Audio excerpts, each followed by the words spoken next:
Rish Takahira has to start from pit lane. Oh, he's off the bike. Well, there he is. That's the pole sitter, Rish Takahira. We are go. He's going to come in a long way behind. Oh, and there are a couple of casualties down at the end. Down. It's Rocco Sessler, bike 15, just on the outside. Oh, and now then there were 10. Who is that down? That's bike number 6. They've got Sartak Chavan behind him. That's whoa! Into the moon and back.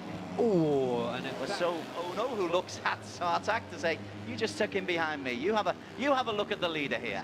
Muzaki Mohammed out, Rish Takahira out, didn't even start. Irvin Exon crashed, KY Ahmed crashed, Kim Min Jae crashed, Atia Kange crashed. Remember, longest circuits here for these bikes. And there's an error. Down goes Sartak. Oh no, it looks like he's going to take it. Oh no, from Rocco Sessler. All started, we are all revved up and ready to go, and it's a good start. We've got a casualty. Oh, is that Hiroki? Is that Hiroki Ono? That is Hiroki Ono. And there is Hiroki Ono. Something just bounced off the back of his bike. And in the meantime, Ramdan Rosley is taking full advantage there. He knows there's a few points that he can get. Every point will count for him. Well, Hiroki doing his own little bit of engineering as well. That's Casey Clammer. Sorry, no, Ramdan Rosley has pulled out. And there, that could hand the title to Hiroki Ono. There's Hiroki Ono. He's back out on track now. He knows he can pick up a few points. He's been absolutely phenomenal this year, so that is cruel luck. P2 yesterday, and Rocco Sessler is able to take a P1 today. Fabulous win. He called it himself. I mean, that's a bold move. So a round of applause for the rider crossing the line now, Hiroki Ono. But there is your champion, confirmed. Cannot be caught. And you've got to feel for Ramdan Rosley. A very warm welcome to the Chang International Circuit. We are in Buriram in the east of Thailand, and it is the final 2 races, the final round of the 2024 Asia Road Racing Championships, brought to you with Idemitsu. Yes, welcome along. We just witnessed there how Hiroki Ono won in a manner he would not really have enjoyed the title in this TVS One Make, which is the first of 5 categories that we've got for you on today's event. Barry Russell alongside Des Corkill to talk you through today. Barry, we're at Chang. We're at Chang International, and we saw just how much drama you can get from around in the TVS Asia One Make Championship. We've seen plenty all the way through the season, despite the fact that Hiroki Ono has had 7 wins from 9 starts. The other ones were a second, and that ignominious championship clinching ride that he had last time out at Sepang. Ono is on 2nd place on the grid for this penultimate race of the season. Ramdan Rosley, who can secure 2nd place if he picks up 5 points today. He's alongside Chirant Vishwanath, alongside Ono on the first row. And on row 2, we've got the outgoing champion, Muzakir Mohammed. Next to him, Sartak Chavan, currently sitting 3rd in the championship, and Borapong Malahuan outside him. On the 3rd row, we've got Rocco Sessler in P9. He won race 2 last time out in Sepang, but he's behind Atia Kange and Deki Tiano Aldi, the young Thais and Indonesians respectively. KY Ahmed leads row 4 from Casey Clammer and wildcard new entrant Nant Kantapat. And on the final row, the 5th row, we've got Korea's Kim Min Jae and Singapore's Irvin Exam, who've both been with us throughout the season. They've had a difficult time, but it's a learning curve on this TVS Asia One Make Championship. They'll be looking to pick up points as they can, or if at the very least to improve on their timings and the positions that they had in round 1 that took place here in Buriram. So this championship is over. 2nd place likely over to Ramdan Rosley, Barry, but the battle for P3, we've got 4 contenders: Sartak, Borapong Malawan, Rocco Sessler and Deki Tiano Aldi. They are all in with a chance of picking up P3. And all within 8 points of each other as we speak now. That, of course, is going to change over the next half an hour or so. Actually, with 50 points available, even Chirant Vishwanath, who's on 82 points, if he has a particularly good weekend, would be somewhere in the region of 35, 40 points or so. You never know. He could get himself up into a top 3 as well. So there is still plenty to aim for. There's prize money available for these TVS One Make races. And also, they'll be looking to impress because next season is looming and contracts are up and running, and who stays, who goes, who moves where. that is uppermost in the minds of some of these races as well, even if you're a little bit down the field, so still plenty to race for. Yep, and behind the form riders of Ramdan Rosley and Hiroki Ono, Chirant has actually been the standout rider for me in this category so far this weekend. Hasn't got a podium to his name as yet this season, but there's a good chance here. He's in P3, the young Indian. We are looking for young Indian racers to make a mark. That's coming through the pack, as is his wont, is Hiroki Ono, that distinctive, is it lime green or luminous yellow helmet? Luminous lime yellow. 8 laps of the circuit. Penultimate race of the season. We are underway, and there's a strong start on the left-hand side from Ramdan Rosley. He will be looking to make sure that he gets off to a solid start, which he has, and holds on to that. He wants P2. He can't get the championship, but Ramdan is after the points that can get him P2 for certain. Yeah, he's got a 46-point advantage ahead of of Tartak. That was a good start for Ramdan Rosley. He did take pole position when we were expecting here in the commentary box, Daniel and I, we were expecting Hiroki Ono to come through. Hiroki Ono is going to be looking for a double win this weekend. He hates anything other than first place, as we know. The whole field is now through turn 3 safely, and it's Ramdan Rosley, Hiroki Ono, the first two. Geraint Vishwanath in the yellow helmet on the right of your screen there. He was very, very wide at the hairpin at the bottom end. It's Ramdan who's still leading the way. Hiroki just takes that inside line coming into turn 4 and now onto turn 5, and it's Ono who takes this long sweeping left as they're all bunched up. Less than a second and a half between 1 and 14. Everybody got away nice and safely on this first. Yeah, crucial overtaking point that, because it's difficult to pass throughout this part of the second sector and the third sector. So advantage Hiroki Ono at this stage of lap 1. Vishwanath, number 8, again went wide. He's having grip problems in this first lap. Maybe just a little bit excited, trying to get off a little bit too quickly, pushing a bit too hard. Because Vishwanath would like to make a move into the top areas, but he's not lost too much ground as they come into this notorious final turn. Ramdan Rosley, he leaves his braking latest, and he who hits bravest and leaves the braking latest on turn 12 very often is able to accelerate away, and that's exactly what Ramdan has done. And it's Tartak who crossed the line second, behind Ramdan Rosley. Ono nicely in third. Musake Mohammed, you mentioned the outgoing champion, had a difficult season as defending champion. Success has come late in Musake's career, but still regards last season's championship triumph as the most important and the best of his career. So he'll want to go out defending his title on a high. Yeah, what a popular happening that was this time last year. That was a year ago, now is now. And Ramdan Rosley is chasing Hiroki Ono, as he has done mercilessly, indomitably all season. Ate Kange, the local Thai, he's got himself in that little battle for P2. Ate's looked good this weekend too. Oh no, apart from that aberration at Sepang, has looked very, very good all season. The rider gone wide there. A yellowy helmeted rider, I can't make out who that was. It's Kim Min Jae who's gone wide. He and Irvin Exon have been dropped just a little bit, as you'd expect. They've had tough seasons. As I say, it's a learning curve for the Singaporean and Korean. Very few racing opportunities in Singapore. So Irvin comes onto the Asian stage to get his experience.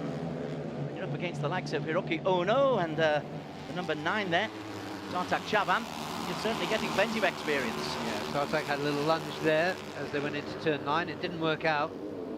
And now he's just dropped back behind the number 4, Ramdan Rosley. He'll cross the line in third. But the Indian holding the advantage in the battle for P3. Again, Ramdan left his braking very late coming into corner number 12, and that is the key to success if you're not wiped out in the midst of the turns. But if you can leave the braking late, you can get a drive out towards the finish line, which is very, very close after that tight corner. Ati still there. Chirant just about hanging on there as well. Chirant has been looking strong this weekend. And the three riders fighting for third place are Rocco Sessler, Orapong and Sartak Chavan. Just 8 points separating those three. Rocco Sessler hasn't followed up his P2 and P1 that we saw in Sepang with a particularly distinguished performance so far. He's at the head of what looks like shaping up to be the second group on track now. There's Orapong. He's could be an outgoing season for Orapong. He'll like to stay on, I'm sure, but he's spending so much more time on training and looking after teams. This might be a swan song for the inaugural TVS champion. If so, again, a bit like Muzuki, he'll want to go out on a bang, particularly in his home country.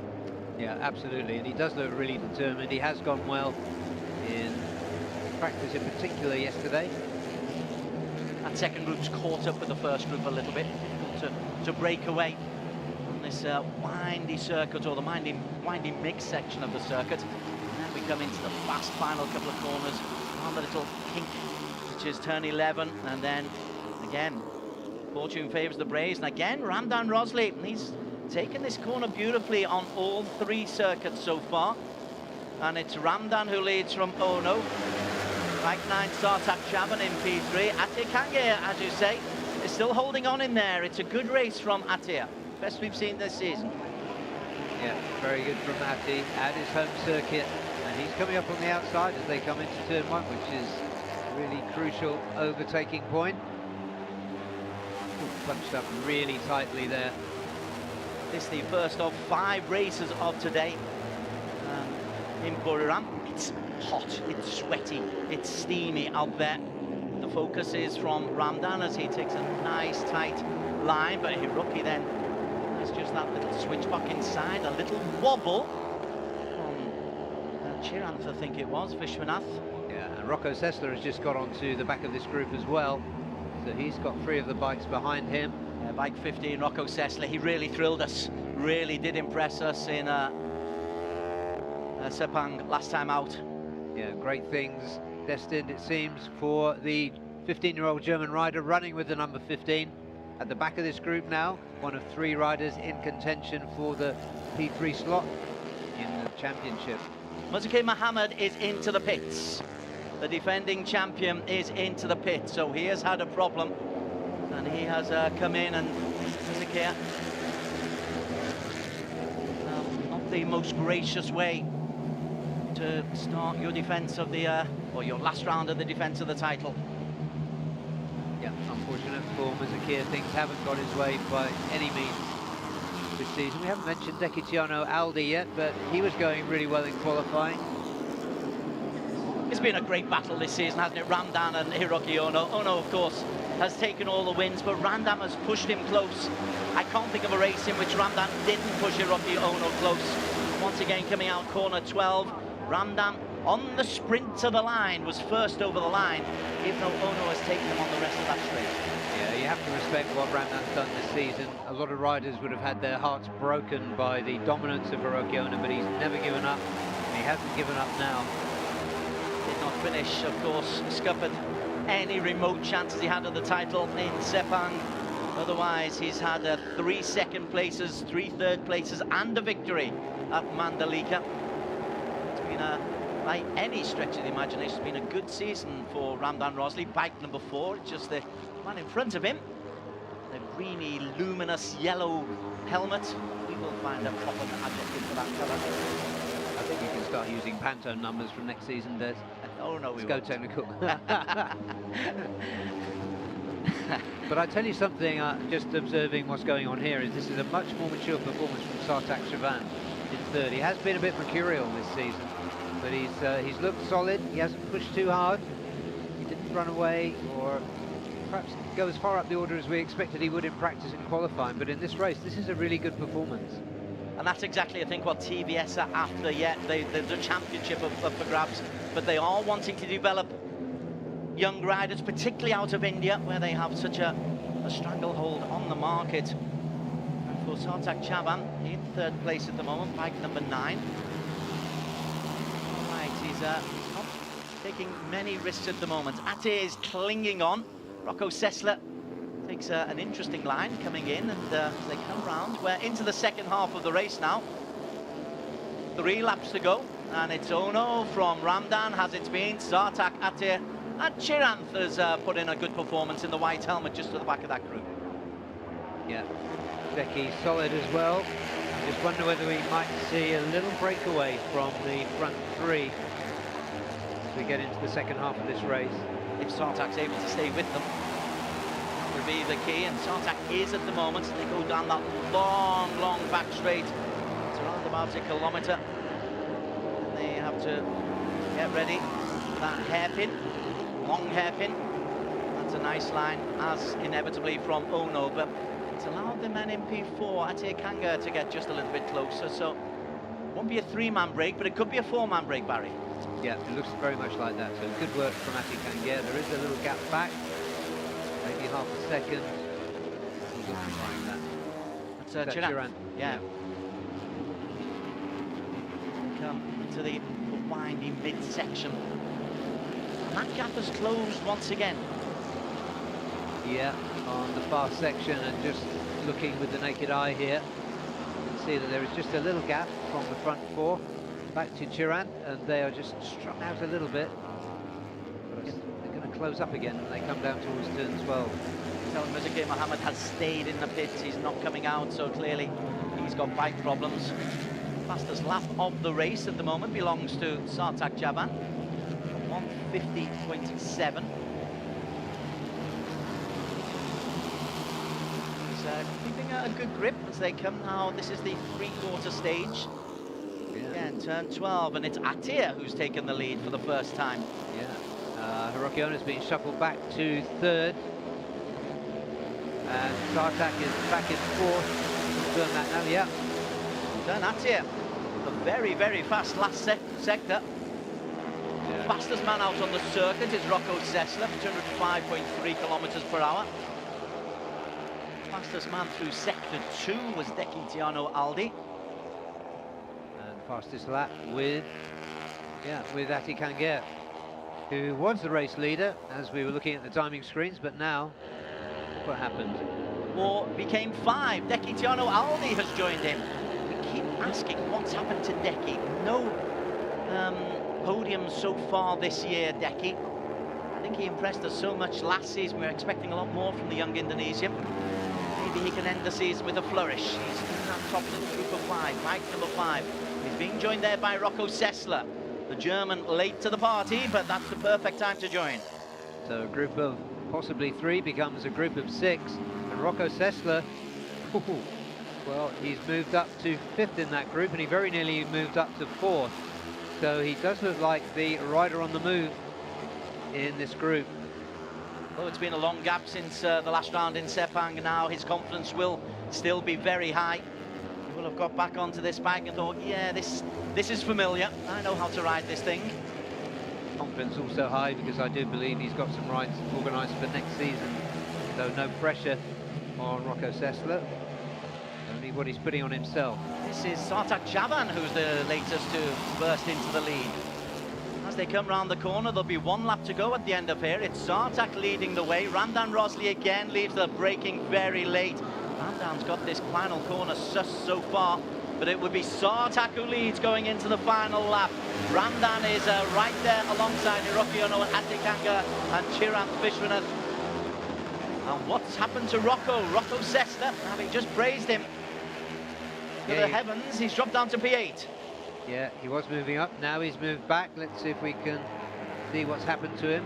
Just a little way off this route now. So there's been an error perhaps in turn 12. Pick it up here. The only winners this season being bikes number 2, Ono, number 4, Ramdan Rosley, and 15, Rocco Sessler. We're looking for a 4th winner. We like to spread the love around here on the Asian Road Racing Championship. Atir Kanga looking to try to make his home fans happy. Chiranth Vishwanath looking to get India up and running. And then Hiroki Ono says, no, boys, this is my title. Yeah, you seem to be forgetting something. Don't you know who I am? He's in P2 at the moment behind Ramdan Rosley. Good battle, though. It's been a good scrap to open this weekend. First of 10 races going on this weekend. 2 races in each of the 5 categories. And we've got going into the final half lap of this race. At the moment, it's Ramdan Rosley, contact with Hiroki Ono. Ono does well to hold on, but loses a place.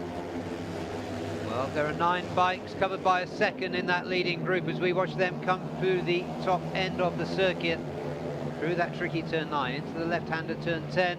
Then there's just one more before the all-important turn 12. Rosley will be very, very confident. I think he's shown real style on this final corner right the way through this race, but Ono's cut him off on the inside.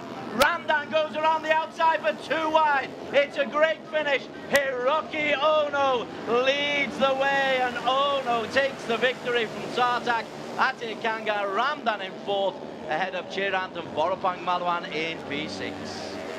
Another ultimately crushing performance then from Hiroki Ono, who looked pretty much in control despite running in that 8 or 9 group battle. But it was a nice late move by Sartak Shaban. It was an error by Ramdan Rosley, a rare error by the Malaysian that put him back to 4th when he went very wide on the final turn. And welcome to the podium, Ati Kanger. Great performance by the Thai rider, starting to fulfill his promise as we get into the final 2 races of the season. Yeah, what a great recovery for Ate Kanger. The 2 DNFs in the Sepang races. He's got his first podium of the season. First one to 74 points, but tell you what, when Hiroki Ono was bashed out of the way, I think it was on turn 7 by Ramdan Rosley, it just seemed to switch something on in him, and he said, no, you don't bully me. This is my competition. Yeah, he's such a fierce competitor, absolute savage on the track, absolute gentleman off it. But Hiroki Ono came here with only one thing in mind, and that was to score another double win. He's achieved half of that objective as it stands now. So the victory goes to Hiroki Ono. He's 1/10 of a second clear of Sartak Shaban. Best result of the season for Sartak. Ate Kange, first podium of the season for him. 0.16 seconds down. Ramdan just ahead of Chirant Vishwanath in P4. Boropang Malawan, a P6 for him, double digits in the points. Rocco Sessler, having impressed towards the latter stages, has to be content with P7. And Canterpat, the wild card on his debut, less than a second down. He finishes in P8, the young Thai. So 3 ties in the top 8. Deki Tiano Aldi down in P9, 1.2 seconds down. KY Ahmed, who we didn't mention at all, and KC Klammer, they're down in 10 and 11. Kim Min Jae gets the better of Irvin Exum, and a disappointing time for Musake Mohammed, who had to retire after just 2 laps. Yeah, our attention was completely focused on that top 8 or 9. It did fluctuate a little bit, so that's why we didn't catch KY Ahmed or KC Klammer and the others. Unfortunate one for Musake Mohammed too. Feel for him, dropping back there. But another win. That's 8 out of 10 starts, 8 victories for Hiroki Ono. Best of the result of the season so far for Sartak, and the first podium for Ati Kanger, who has looked good all the way through this weekend. TVS Asia one-make champion. His little face, a little smile have been lights, Hiroki Ono. Once again, it really is the only blips on his record of being a 2nd place in Mandalika behind Ramdan Rosley. And then when he came off the bike, thinking perhaps that the title had been won in advance, well, that was in Sepang, but he's straight back into the saddle, straight back into the first place in the Parc Ferme. Break back into his champion's t-shirt. And the smile is there. He's a veteran. He started here on the ARRC, went on to the World Championship Series, and we knew he was class, but we didn't realize, I think, that he would be this far ahead of the rest. Yeah, and it's really been an interesting study in the mind of a champion, just to see how ruthless he is in terms of chasing those results. And whenever he hasn't won, which hasn't been very often, only twice this season, you can just see on his face how unhappy he is with himself. He wouldn't have been happy even with qualifying 2nd earlier today. Okay, I think Daniel Bogas, who will be working the pits for us in all 5 races, I think he's down in the Parc Ferme, ready to talk to our race winner and champion, Hiroki Ono.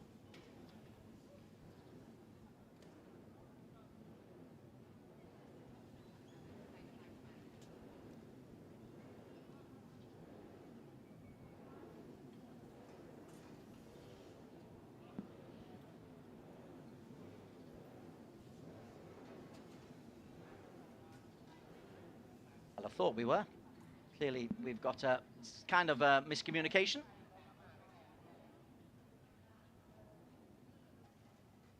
More connection, but what great graphics we've got on the start-finish line this season, Des. Right from the start.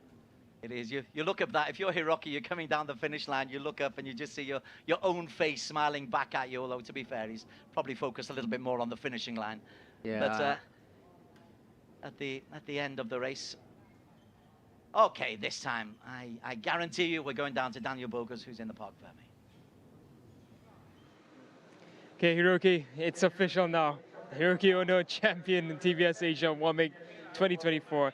That was a proper battle though in that race. There were some amazing moves and some aggressive ones too. Tell us about that race. Yeah, race was very tough. Big fighting for top group. But I'm very enjoyed the race one. Yeah, finally I get the coming victory. Yeah, I'm very happy to this victory. Thank you very much for ARRC and TVS staff. Thank you. Thank you so much, Hiroki. Big congratulations.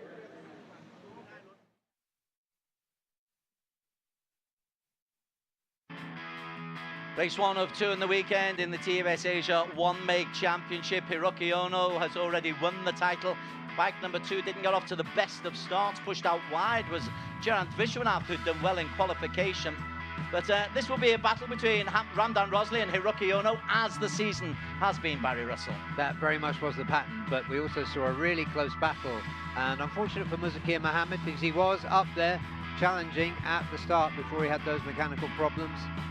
There he is currently in P1, but he was about to exit. Hiroki Ono kept pushing. 1, 2, 3. I think he might have slipped down to 4th at one stage. But he's never far away from it. We were also focused maybe on the work of Ate Kange, the bike number 11, the young Thai looking to make a mark here at Buram. We're also talking in high regard about Sartak Javan and the development that he has made, whereas Ramdan and Hiroki are just bashing each other up. That's it, as they have been, metaphorically speaking anyway, all season. Both really clean riders, gentlemen, and both so tough in their own ways. Here is Ate in the purple helmet, leading the way. And it's good to see young Thais coming through. It's good to see young Indians coming through. But a veteran from Japan was the man who was leading with 1.5 laps to go. Ramdan Rosley then tries just to bully his way through. Sartak is there in P2. And that just seemed to spark something from Hiroki Ono as they came into the final corner. Yeah, I think the nostrils were flared and the grenades came on, and that was, don't forget, this is my job. My job is to win. And another close finish there.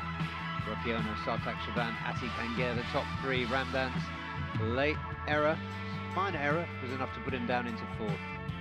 All I can tell you is that Hiroki Ono has won this race. As we said, that is win number 8 of the season. But guaranteed P2 now, with that P4 that he got, is Ramdan Rosley. And so the real interest is for P3, and Sartak Chaban has taken a huge stride. He's got a 15-point lead over Vorapang Maluan in the battle for P3. We'll talk about that in just a moment. Firstly, though, let's go onto the podium.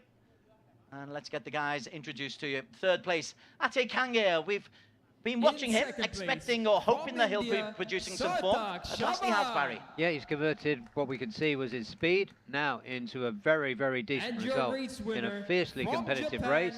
Hiroki Ono. Sartak Chavan. Again, we've seen his development throughout the season. This is his 2nd P2 of the campaign. Add on some 4 P3s for Hiroki Ono.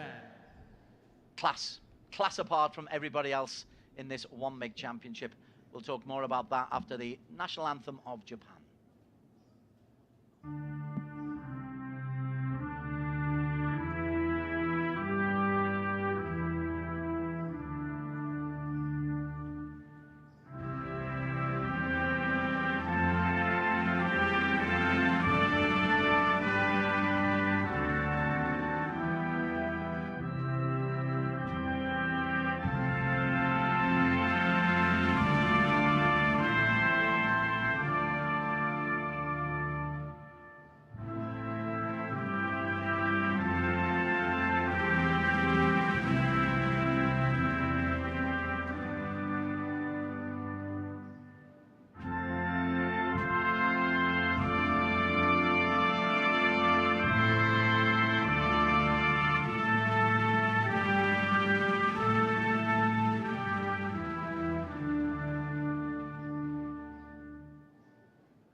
Now to Gayo, present the the third prize Japanese award, we national would like to anthem, invite Mr. respectfully Xiao-Chan honoured Tokchiwa, technical consultant of by TVS everybody, Racing, to the mostly podium. importantly by Hiroki Ono.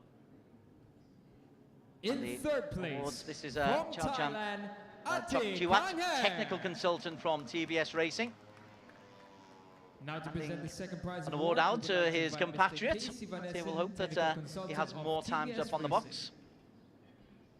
In second place, Sivanesan, the from tech India, consultant from Sartaj TVS Racing. Shaban. Good to see the backroom boys getting a little moment in the spotlight. Isn't it? Yep. And now to present the winner's trophy, we would like to invite The Mr. award Kartikeyan to Vasudevan, Sartak. technical manager of TVS Racing.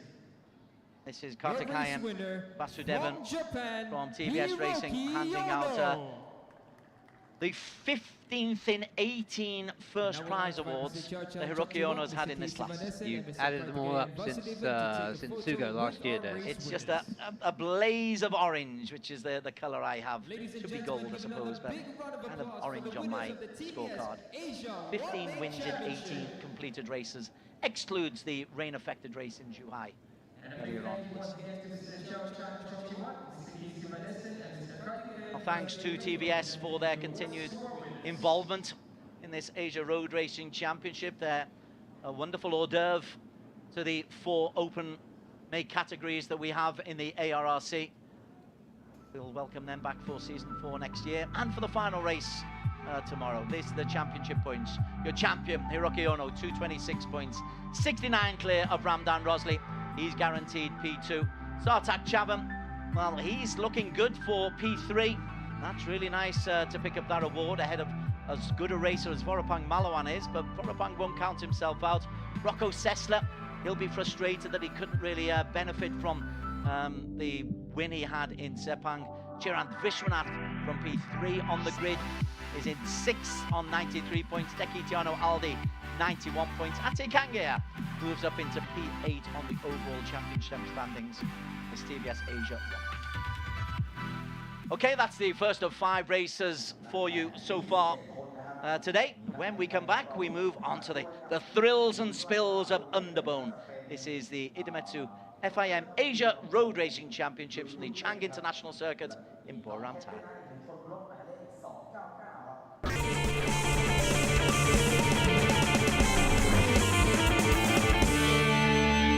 Idemitsu engine oils are precisely formulated for meticulously engineered Japanese car engines. We are committed to delivering optimal performance. We fulfill this commitment through 5 ultra-protective benefits known as Quintec Guard. They unleash the peak performance of treasured cars. Drive anywhere with confidence. Feel the excitement in your heart. The highest quality engine oils in the history of Idemitsu.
A very warm welcome back to the Chang International Circuit. We move our focus to the Underbone 150cc category.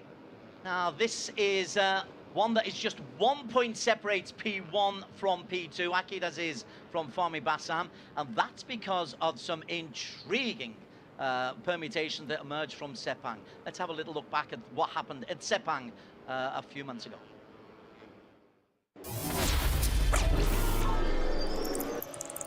We are underway. Akid gets off to a very nice start right in the middle there.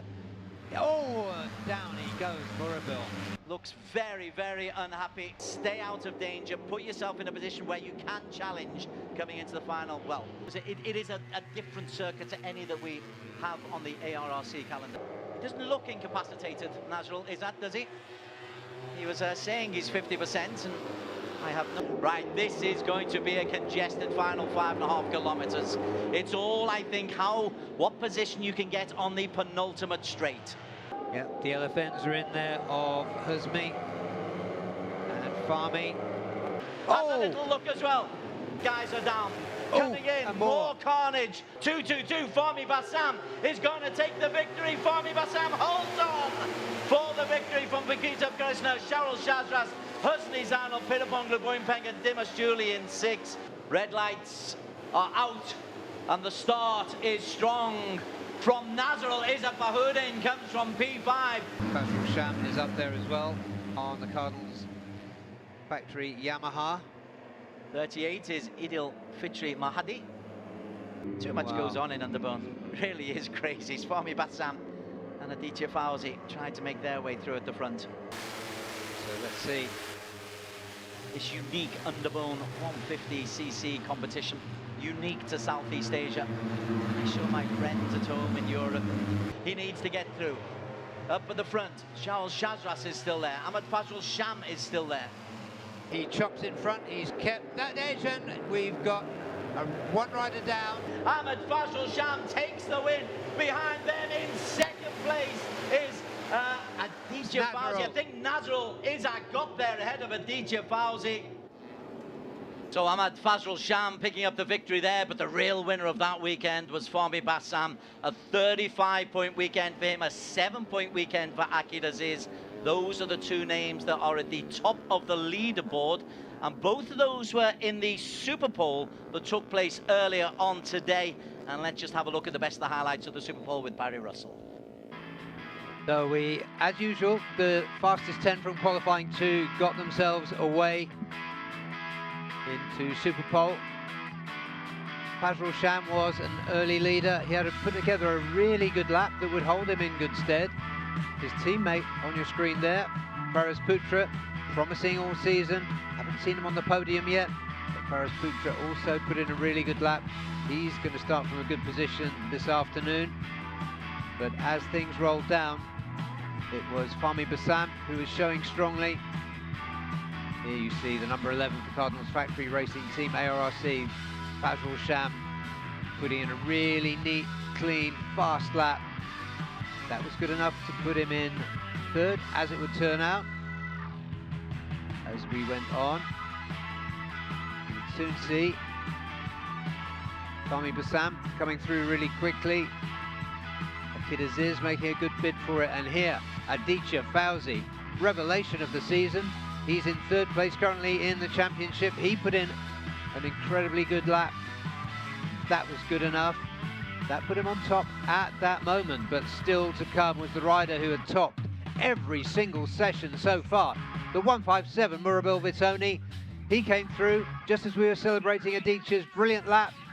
Murabil got his head down and crossed the line to take pole position with a time of 2:02.457, just a few hundredths quicker than Aditya Fauzi. So it's Murabil Vitoni, Aditya and Ahmad Fajrul Sham who will line up on the front row.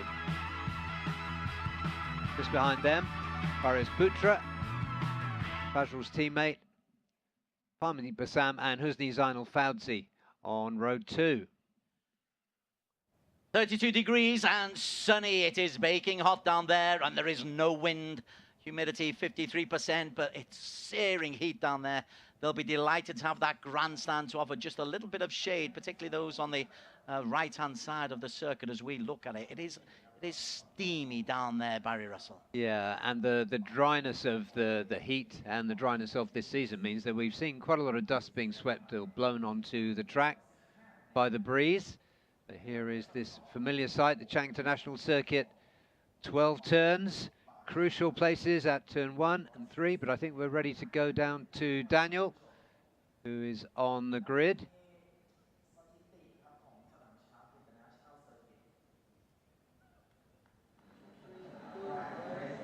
Down here on the grid for the Underbone 150, we just had the thrilling action of the TVS Asia One Make Championship race, but now we're about to have a lot of thrill and potentially some spills. So let's have a chat with the first rider, and he's right on the grid now. It's Murabil Vitoni. So Murabil, the gap for the championship lead is quite a distance, but your teammates are doing good. Is there any plan with the team for this race?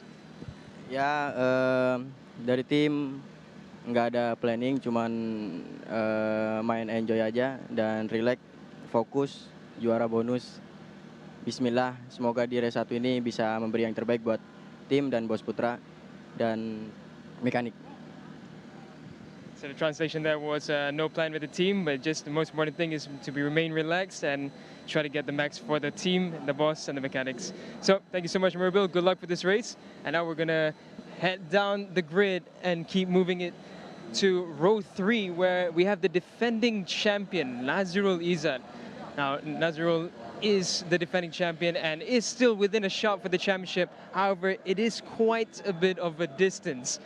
But anything and everything can happen in racing, so let's have a chat with Nazirul.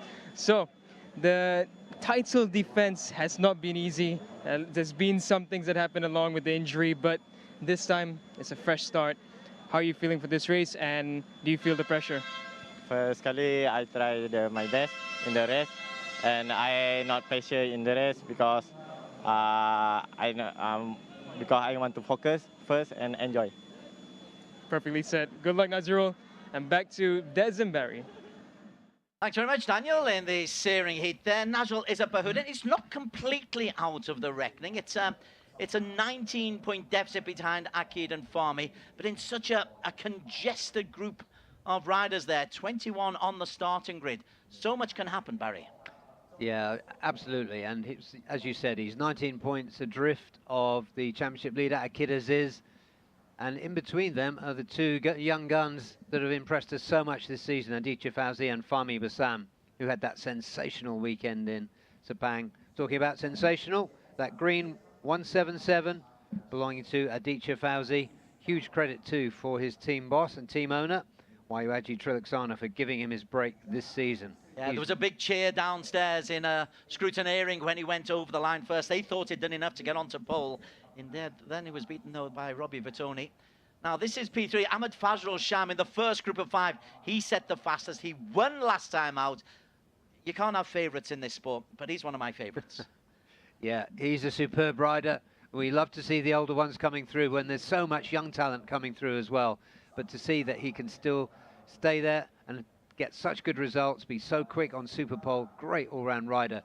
And this one is coming soon, I tell you. They've got the old boy and the young boy, haven't they, the Cardinals? And it's a good combination, 3rd and 4th in the overall championship standing. This is Faraz Putra Fadil. And Faraz is 3rd place at the moment. Lapped a 2:03.384 in the Superpole. And then alongside him, Fahmy Bassam. Right then, Fahmy. Him and Akid Aziz, they're 2 and 1 in the standings. Does the pressure tell? I'm really not sure whether the pressure is telling or not. It must be, but I think in this most unpredictable of classes, they're just going to get their heads down and go for it. And there is another of the LFNH Putra machines just outside of him, that of Husni Zainal Fauzi. We haven't seen him in every race this season, but he's been going really well in every time we've seen him. Got that big 969 for his team on top of his helmet. Akid Aziz, the championship leader. He's such a clever rider, and we've watched him so many times in the race. We typically see a group of 15 at the front. We often see Akid Aziz drop to the back and then, as if by magic, come through to the front. Wayu Trilaksana is another you really can't count out. The Race Tech 60, we've got some strong teams here. Just mention that kid, he's been runner-up and third place in the Underbone 150 championships. He's looking for a title, but it is so close. Aditya's not far off in 12 points down, so 4 genuine contenders. But the likes of Gupita Krishna, who we saw, the likes of Wayu Trilaksana, more than capable of taking a victory, as is Nazrul Bahudin. Yeah, when you talk about who's capable of winning, then you just end up going down a rabbit hole, Yes. and we'd miss the race. Indeed, indeed. It's great. And particularly at Buriram, this final corner, you don't want to be leading coming into the final corner of this final race. You want to be somewhere around about 3 or 4, unless you're leading by a good couple of seconds, because it's going to be like Skittles. These guys will not give any leeway to anyone. So this will build up to the final corner of the final lap. Yes, it will. And there was some philosophical words that I scribbled down here from none other than the veteran Fahmi Bassam. I joke, the youngster Fahmi Bassam, but he said, "Every lap is a battle of its own, and that's where the trick is." Okay. Underbone wisdom ahead of some Underbone madness coming right up. He's not wrong, because you're just trying to jockey yourself into position, stay out of trouble as well, particularly in the midsection. CK Girls had a little bit of glamour to the grit and the dirt that's on the track. And 2 more races to go, and you would not want to call this. You would not want to say Akid or Fahmi are guaranteed to be in the top 3 at the end of the season, because Aditya and Nazrul Izzat are more than capable of leapfrogging them. Yeah, Murabul Vintoni has been sensational this weekend. He's top 3 practice 1 and 2. Here's the grid. Yeah, on the Yamaha LFN HP 969 team is Robbie Vitoni, Aditya Fauzi, the young Race Tech 60 Indonesian alongside him, and the more mature Ahmad Fazrul Sham from Cardinals Racing in P3. His 16-year-old teammate Faraz Putra Fadil leads row 2. Next to him, Fahmi Bassam and Husni Zainul Fauzi, the 2 LFN machines. See why you call Fahmi a veteran. He's next to a 16-year-old. Akid Aziz, the championship leader for Pitts Bike One Way JRT, is in P7 alongside a former champion, Wayu Trilaksana, in the lime green Race Tech 60, and the defending champion, number 1, Nazrul Bahudin for Uma Racing Yamaha. Maju is in P9. 3 potential winners on row 4, led by Giancarlo Maurizio for Uma Racing Philippines, Afif Amram, Akid's teammate for Pitts Bike One Way JRT Tech 2. Inside of him, and John Emerson Ingito completes row 4. For Thailand, Pitapong Lubuimpeng for Team One for All in P13, alongside another former champion, Gupita Krishna Wardana for 451M Evo Yamaha. And Adi Barshad comes in for Uma Racing Yamaha. He's a replacement rider for this weekend. Great experience for him. Lots of promise in row 6. Hafiz Faril Rasyadan is starting 16th, starting 17th. Rekat Yusuf Fadila for SCK. And for Team One for All, Dimas Juli Admoko. Strange to see Dimas Juli down in P18. Joe Perino on his debut in Underbone 150 for Uma Racing Philippines, alongside the veteran Masato Fernando for G-Ren Kobe Motor Oil, and Suchat Dwanjit from Zenergies. I've just been practicing this all day.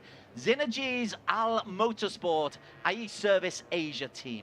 I do hope they're not at the top. It'll take me an hour to get that name out. Absolutely, I've done it twice this weekend when I had extra time. Okay, but we're not expecting Sushat to really be in the mix, but you never know. 21 bikes in very, very close proximity, particularly in the midsection, particularly turn 12. It can get incredibly congested.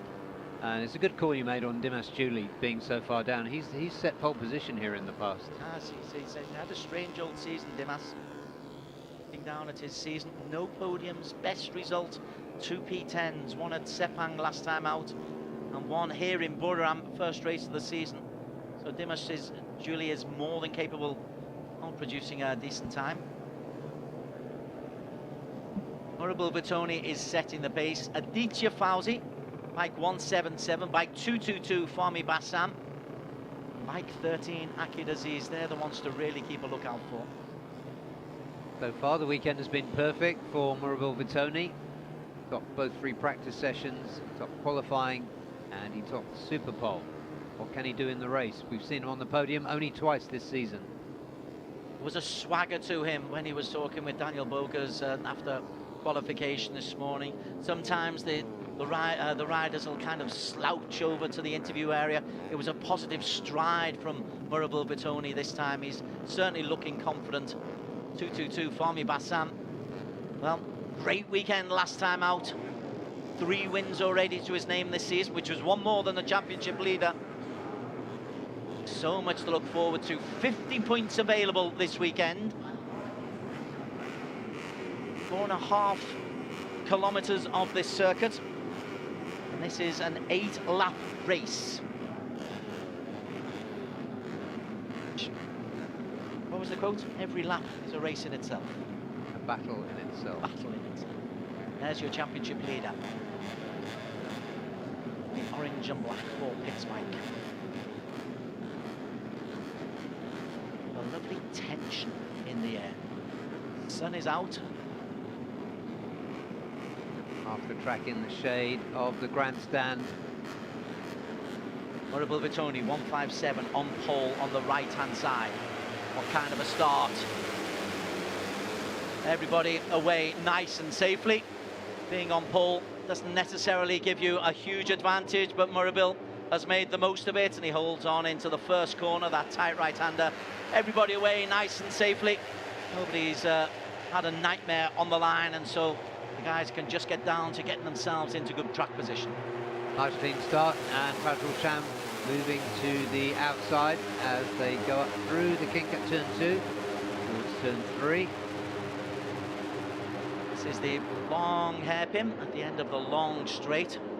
First part of this circuit, you've got 1 long straight followed by another, and then suddenly you're into chopping and changing the body around the bike. These are light bikes, of course, but even so in this heat it's energy sapping.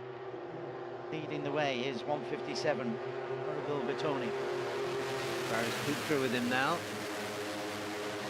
The Race Tech 60 bikes are in the mix there. Both Cardinals bikes too, Fazrul and Fares. In fact, everybody's in there, Des. Yes, yes. Just list the names right the way down to the back. Masato Fernando is just being dropped a little bit. In fact, no, it's Guangjit who's just being dropped just a little bit. But everybody in the 47-second mark or so.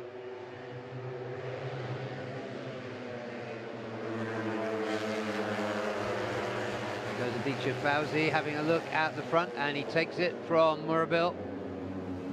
Murabil's got, I think that's Husni riding with him. 3 such strong entries from LFN H Putra, 969. Got a glimpse of Masato Fernando, the veteran, and Pirapong Nubimpeng, who despite his looks is really a bit of a veteran these days. Nazrul Izzat moves himself nicely into P2. As that drone shot takes us a lovely look at corner number 12. Everybody through safely. It's been very gentlemanly so far in race number 1. Fahmi Bassam leads from Nazrul Izzat, from Aditya Fauzi, from Murabul, Husni Zainal, Faris Putra. Right then, where is Akid Aziz? P19 is the answer. Yeah, that's about right, Des. They'll be consistent with his normal strategy. Towards the back, Suchat and Ukariri, 2 irregulars in this particular group. So 19 genuine contenders. Yeah, Akid is hoping everybody is going to forget about it. Wear purple. That's very true. Sorry, he's in orange and black, isn't he? Orange and black, yeah.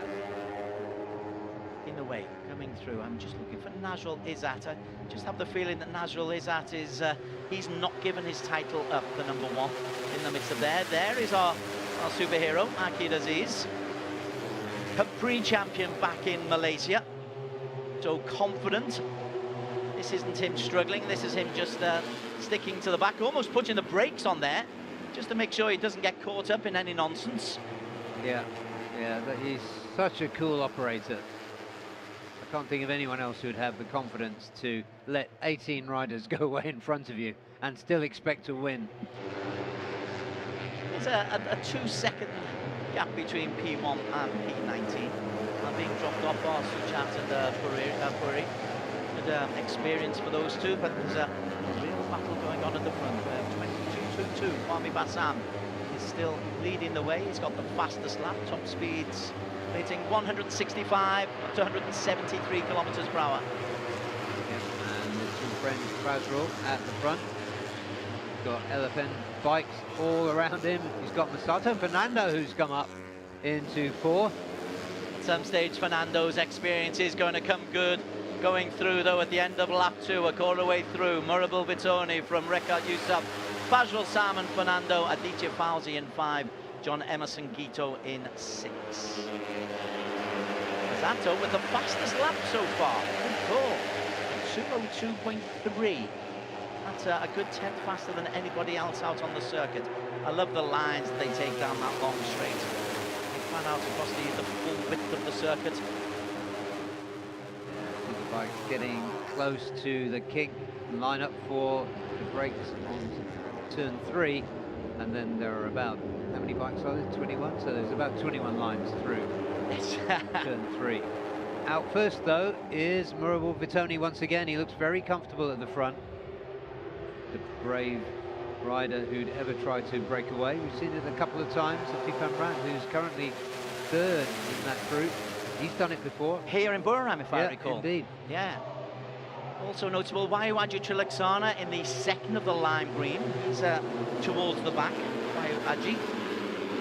His teammate, Aditya Fauzi, is the man who's leading the way at the moment. It really is still nice and tight, though.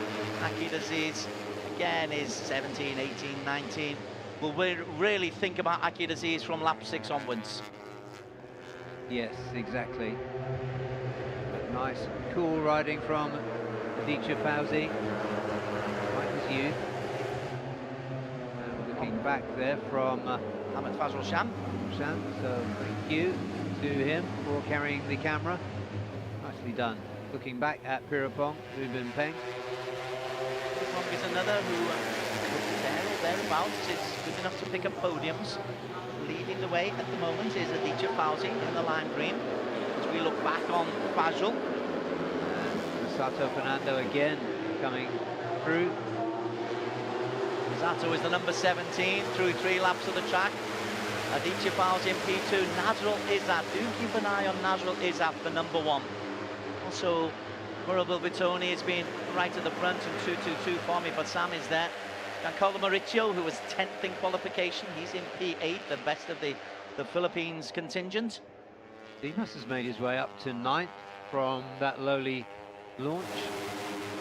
Back to the grid. Masato Fernando has slipped back. But out is Joe Corriere on his debut. It's unfortunate, we saw him crash in qualifying 1A this morning. That was the reason for his lowly starting position. But once again, Masato Fernando, we were just talking about in position in the team. He's back up in the top 5 in 17. Madafi Farman, number 50. Slightly underachieved this year. He's always one who you feel might be able to do well for you.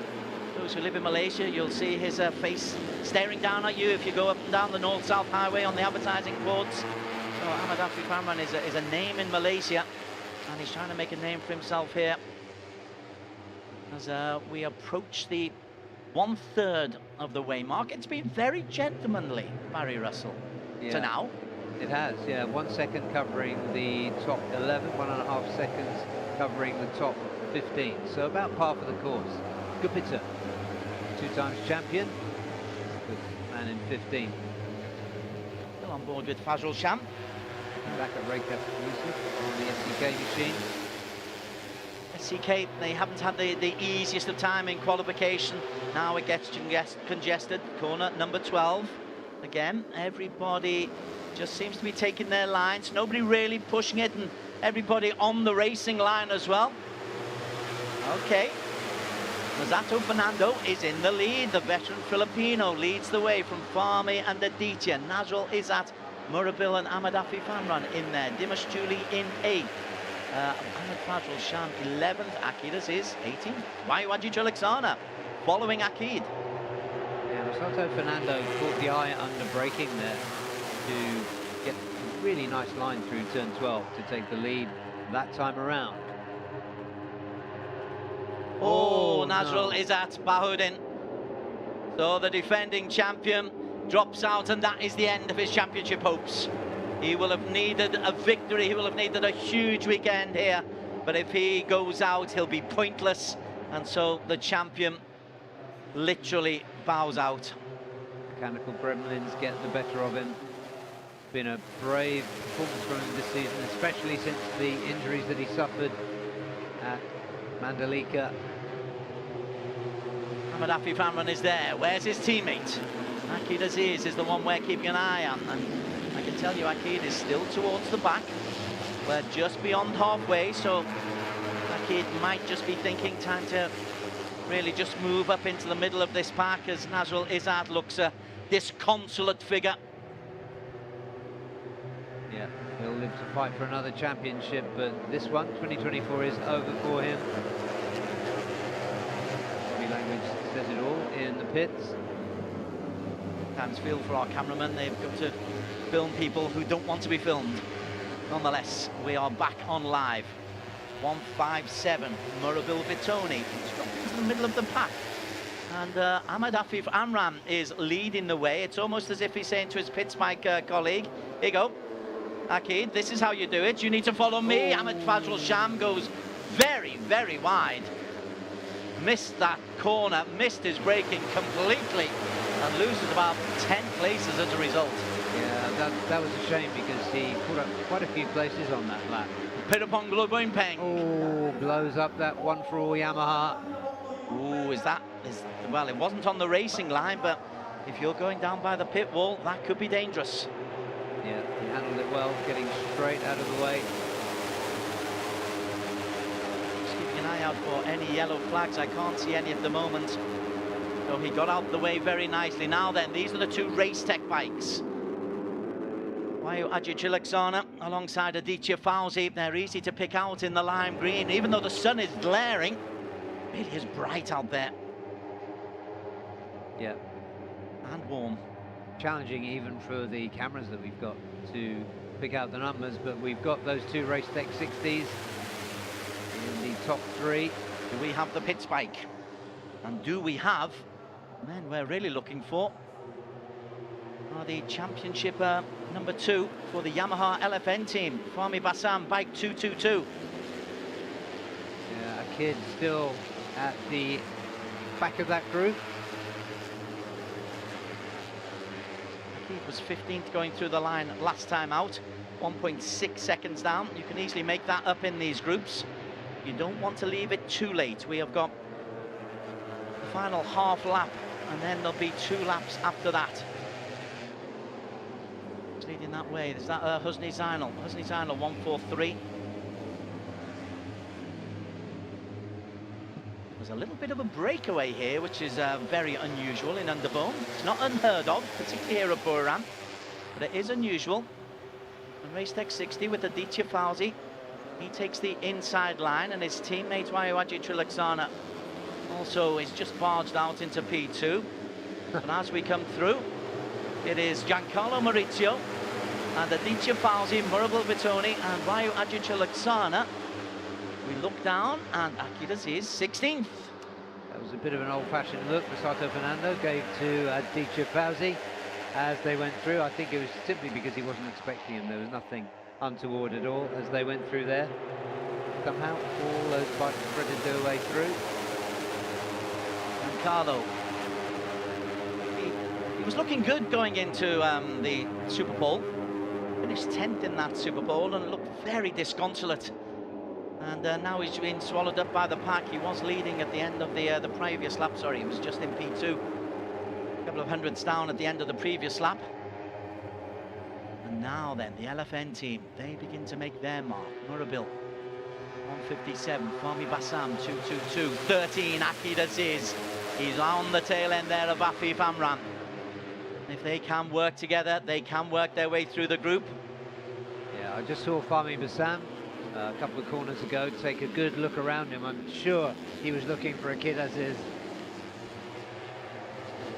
Akid will be hiding somewhere, keeping a low profile, as he does, until he pops over the line as the winner. But it's the green Race Tech who are 1 and 2 at the moment. They are trying to lead from the front. The Pit Spike, orange and black, in the group behind them. The LFN team, Murabil, is in there as well with Fahmi Bassam.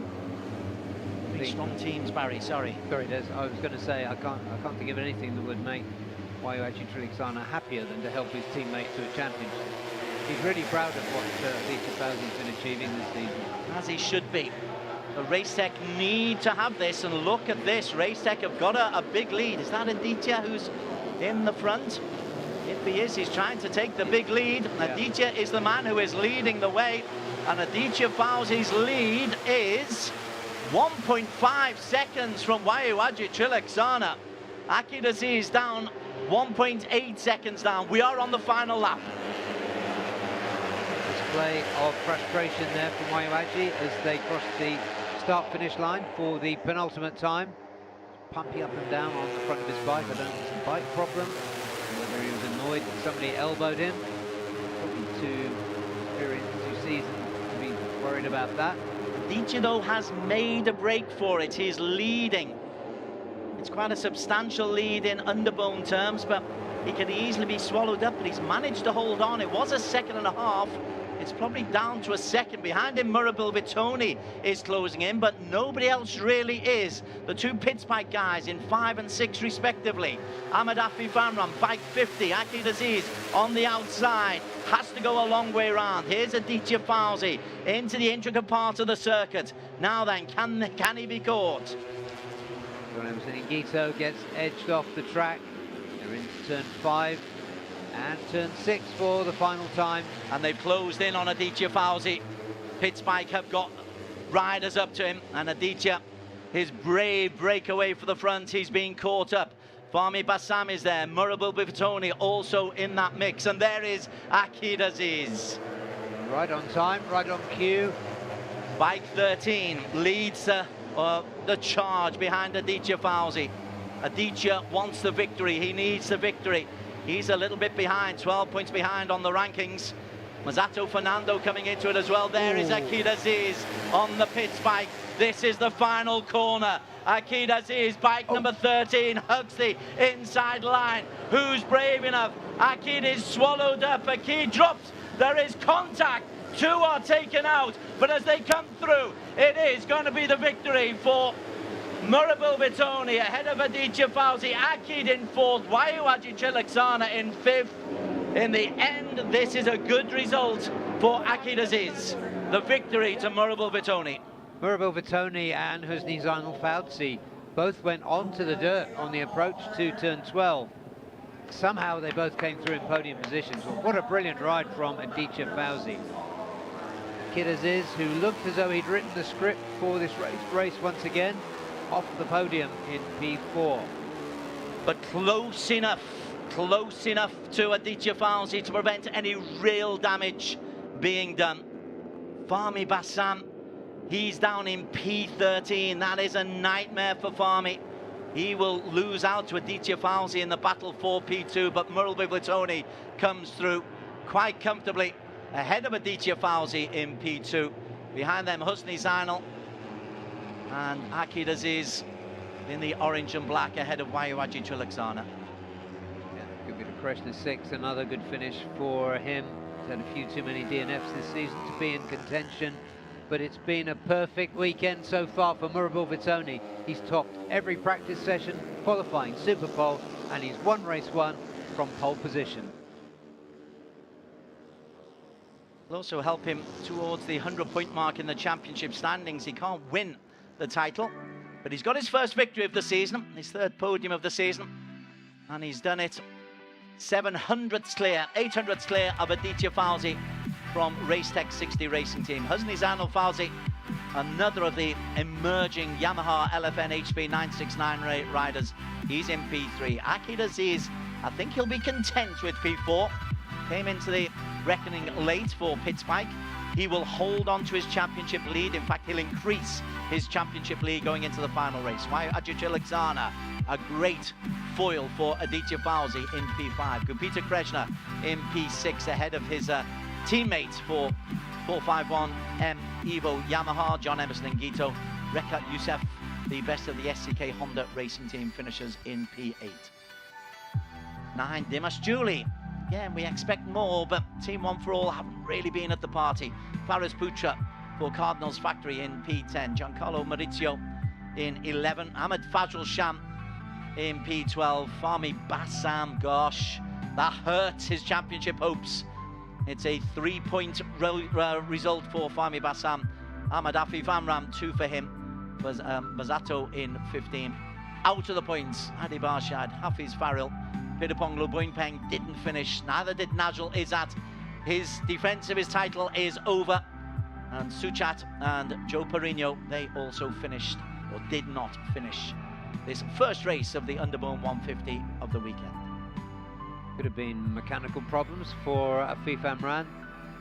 He was at the front for so much of that race, and just saw him looking frustrated or perplexed or something right at the end of the race. Shame also that Masato Fernando was in that huge group of bikes that crashed at turn 12. 21 started, 14 finished. I think Fahmi Bassam might have been in that group as well. As we have a look at Murabel Vitoni coming in as the race winner. Remarkably, we keep talking about Murabel, but he has been confident, as you said, all weekend. He's really looked on his game. Yep, the margins that he had at the top of the timing screens in free practice were up to a second. And again, brilliant in Superpole, which is such a test of these bikes and riders. A couple of the bikes failed this time out, including those of the now we can say outgoing champion, unfortunately for him, Najrul Izzat Bahuddin. The gap at the top will be 5 points tomorrow. 5 points. Akid Aziz, who's on 128, according to my rough calculations, and Aditya Fauzi 123. Further 6 points down is Fahmi Bassam, so just 11 points down. So any one of those three can do it. Murabel Vitoni out of the championship, but we are down to 3. Akid, Aditya and Fahmi Bassam. But the winner today, after a brilliant weekend, is Murabel Vitoni. And I think we might be able to go down to Daniel Bogus if he can sort out his microphone issues. A nice cooling breeze down in that pit lane. I think the riders will be very grateful to receive that after a red-hot race and the scrum of the Parc Fermé. Just wait for Murabel Vitoni to make his way out of the scrum. Got to deal with social media, got to get the Facebook posts on, got to get the Twitter feed and the Insta posts made. Yeah, I think that's all under control there, and we just saw who's responsible for it. Great work from the team. A lot of people coming through to watch this, and we know Underbone racing in Asia is watched, got so many fans around the world. Something primal about the appeal of these small bikes that we all started on as young nutters. It's brilliant. It is brilliant. I have people talking to me, they're incredulous when I show them the action from the Underbone. Absolutely, there's a hell of a scrum down there by the sound of it in Parc Fermé. So slight hold up to proceedings. That was a great bit of teamwork, actually, Des, by Race Tech 60, Vayu Triloksana. He used his experience, he gave his teammates some space, and he managed to keep himself out of trouble, beaten only by Murabel. Best of the race from the Underbone 150cc, and on pole position was Murabel Vitoni, bike 157. He got away to a nice clean start. for Underbone Racing, Barry Russell. This was a very, very gentlemanly race. Very often it can be carnage. Riders can be taken out at the whim, but 7 of the 8 laps, this was very gentlemanly. Or 7.11 of the 8 laps, exactly, yeah. No, it was a really good start, but very close racing. There were lots of knees and elbows along the way, but no mishaps. SCK Honda just behind Ahmed Fazrul Sham. Indonesia and Malaysia have a lot of very, very good competitors. We had a little look there at Pirapong Leboimpeng, but the defending champion, Nazrul Izzat Bahudin, he would crash out, or he would go out with engine problems midway through the race, and a problem there for Ahmed Fazrul Sham. And in the midst of all that, that's Pirapong Leboimpeng going out. Luckily, he got off the racing line very, very quickly. Good discipline from Pirapong there. Yeah, he's an experienced rider. He did exactly the right thing then. And at this point, Aditya Fauzi was trying to make a break, supported by Waiwaji Trilixana. It was a brave effort from Aditya Fauzi. He was a 2.5 seconds clear as they came through. You're quite right, Waiwaji was trying to G up. It's like he's on a horse there as he's trying to push it through. Aditya Fauzi makes the break, but these 2 long straights, you just get the space eaten up so quickly. It's so rare to be able to pull away, and by the time we got to the final stage of the lap, Aditya had been closed up, and Akid Aziz at this stage by Russell looked favourite, number 13. He did. It looked as though he'd written the script once again. And Masato Fernando, who's had a really good race so far, looked as though we were going to see something of the potential. Really close to Akid Aziz coming up behind Aditya Fauzi then. I thought he almost clipped his back wheel. And there you are, there's Husni and Murabil on the dirt on the approach to turn 12. Murabil did brilliantly to hold on to it as there's people taken out left, right and centre. 4 casualties. Murabil at the dirt, but also at the finishing line first, ahead of Aditya Fauzi. Aditya takes 20 points. Akid Aziz in 4th, coming through just behind you there. He will pick up 13 points. They are your 2 race leaders, but Murabil Vitoni takes his first win of the season. Brilliant race. In 3rd place, from Yamaha LFN HP 969 Indonesia Racing Team, Husni Zainal Fauzi. 3rd place for Husni Zainal. He's another of that Yamaha LFN team. His 2nd podium of the season. He missed a big chunk of the season. He didn't appear in either Zhuhai or Motegi. So for him to be on 71 points is a good result. 969 Indonesia Racing Team, Murabil Vitoni. And the first win of the season for Murabil Vitoni. Yamaha LFN team looking very, very strong indeed. LFN HP 969 and he will enjoy Indonesia Racing Team when he takes the big step up to the number 1 on the box. He and his team leader, team representative, will enjoy the Indonesian national anthem, Indonesia Raya.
Now to present the trophies, we would Very like proud to invite Murabil Mr. Vitoni. Thongchai Wongsawan from FIM It's his Asia first win to of the this podium. season, but his 2nd win here at Buriram. He won race number 1 last year.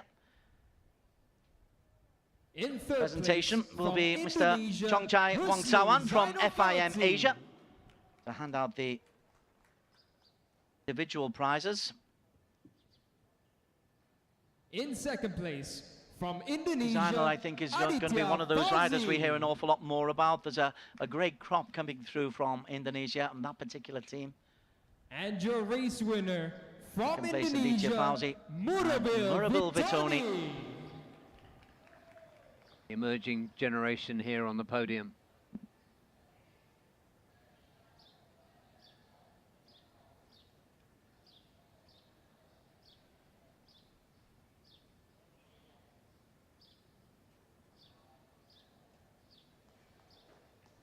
Job well done. We keep saying that Murabil will be there, will be there, will be there. And eventually, like a clock being right twice a day, we got it right. Well, you're right, he's had the swagger all weekend. Mr. Chotjanok Chichop, the International Event Director at the Chang International Circuit, will be handing out the team award to Yamaha LFN HP 969 Indonesia Racing Team.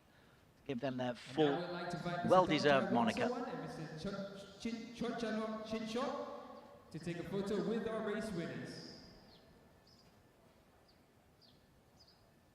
Ladies and gentlemen, give another big round of applause for the Underbone 150 race winners. It's nice and tight at the top of the championship standings. It was tight coming into, well, it was tight going into Sepang. Got even tighter coming into Buriram. Now it's tightened further. Yeah, 11 points between 1 and 3. There's not a lot of room for error for Akid, Aditya or Fahmi Bassam. There is your championship leader, Akid Aziz from Pitspike One-Way JRT Tech 2 Racing Team. 5 points clear of Aditya Fauzi, 11 points clear of Yamaha LFN's Fahmi Bassam. Murabil Vitoni moves on to 99 points. Can't win the title, but could certainly be a spoiler. Najul Izzat, his run as champion is over, but he defended it to the final round of the season. Gupita Krishna on 94 points. Husni Zainal, we will see a lot more from him next year. Another of the successful Yamaha LFN racers on 71 points. And Ahmed Fazrul Sham, the evergreen Ahmed Fazrul Sham for Cardinals Factory Racing, 68 points in P8.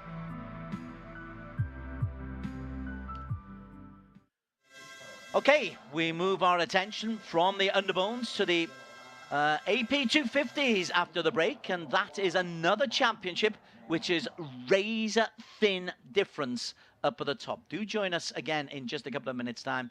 You're watching the Idemitsu FIM Asia Road Racing Championships on the Chang International Circuit in Buriram, Thailand.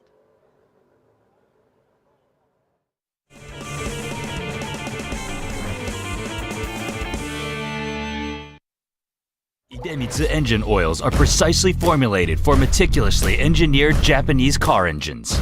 We are committed to delivering optimal performance. We fulfill this commitment through 5 ultra-protective benefits known as Quintec Guard. They unleash the peak performance of treasured cars. Drive anywhere with confidence. Feel the excitement in your heart. The highest quality engine oils in the history of Idemitsu.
wherever you are around the world, whatever format you're watching us on, welcome to the Idemitsu FIM Asia Road Racing Championships from the Chang International Circuit. Just before the break, we saw a thrilling Underbone 150cc race in which the man who's been really strong all weekend, Murabel Vitoni, went from pole position to take the victory. And let's get some reaction from Daniel Bogas, who is talking to the race winner of the Underbone 150. Murabel, big congratulations to you. Perfect weekend all throughout. Practice #1, qualifying #1, race 1, #1. This is exactly what you wanted for the team. So what can we expect from you tomorrow? Ya, terutama alhamdulillah Allah memberi rezeki ini, dan alhamdulillah dari sesi kemarin bisa pole position, dan alhamdulillah di race 1 ini bisa pole position lagi 5 kali. Pokoknya di race 2 besok saya tampil lebih baik lagi dan memberi yang terbaik buat tim. Terima kasih. So the translation of that was that he's grateful and it's a gift from God for him to finish on the #1, and he's going to give even more tomorrow and do even better. So thank you so much, Murabel. Big congratulations. Good luck tomorrow. And a gift to us as well, the way he raced around this circuit. That on the top left is the left-hand corner, so notorious. Right then, our attention moves from the Underbone 150 to the slightly bigger but equally congested AP 250. Right then, just to set the scene, let's take ourselves back to Sepang in September, and let's have a look at the weekend action.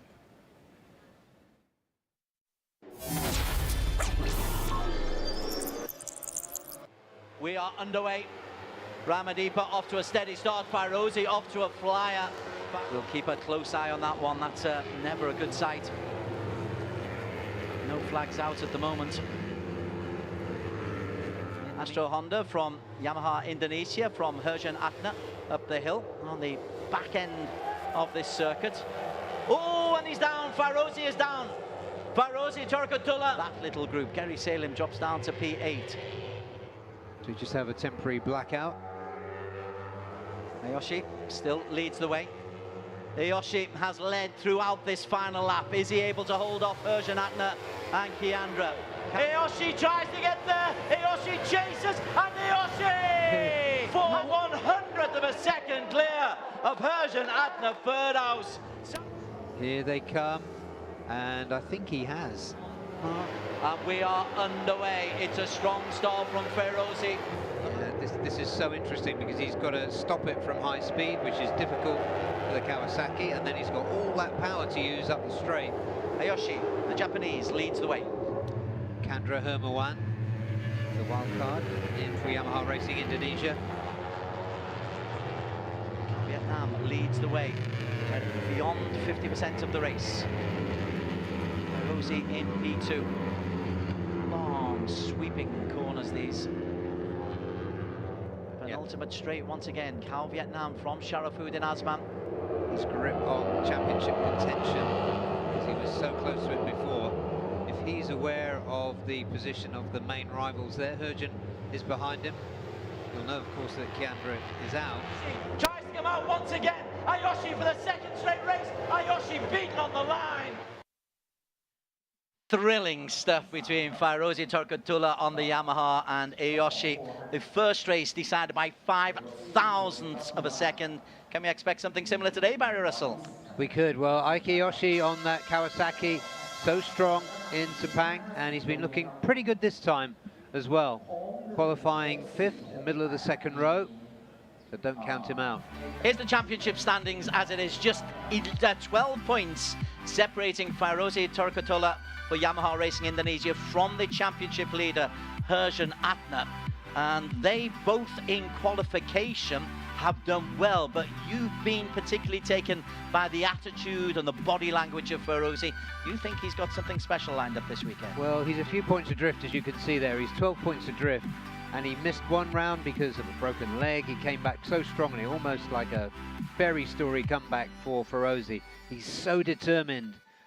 However, Herjan is so kind of serene and he's been fast all weekend. It's such a hard one to call, Des. Beautifully set up, beautifully set up. Daniel Bogers is down amongst that little pit crew. We'll go down to him in just a moment. But conditions, it is searingly hot out there.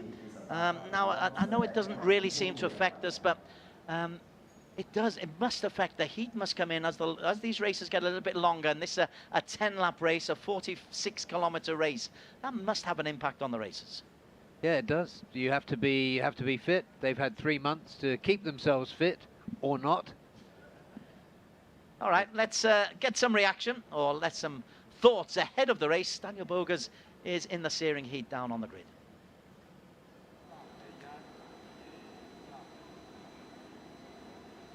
It's properly hot down here on the grid for the AP 250 race 1. And we're getting underway and ready for a real battle. First off, on pole position is Farozi Tortukula, and we are going to have a quick chat with him.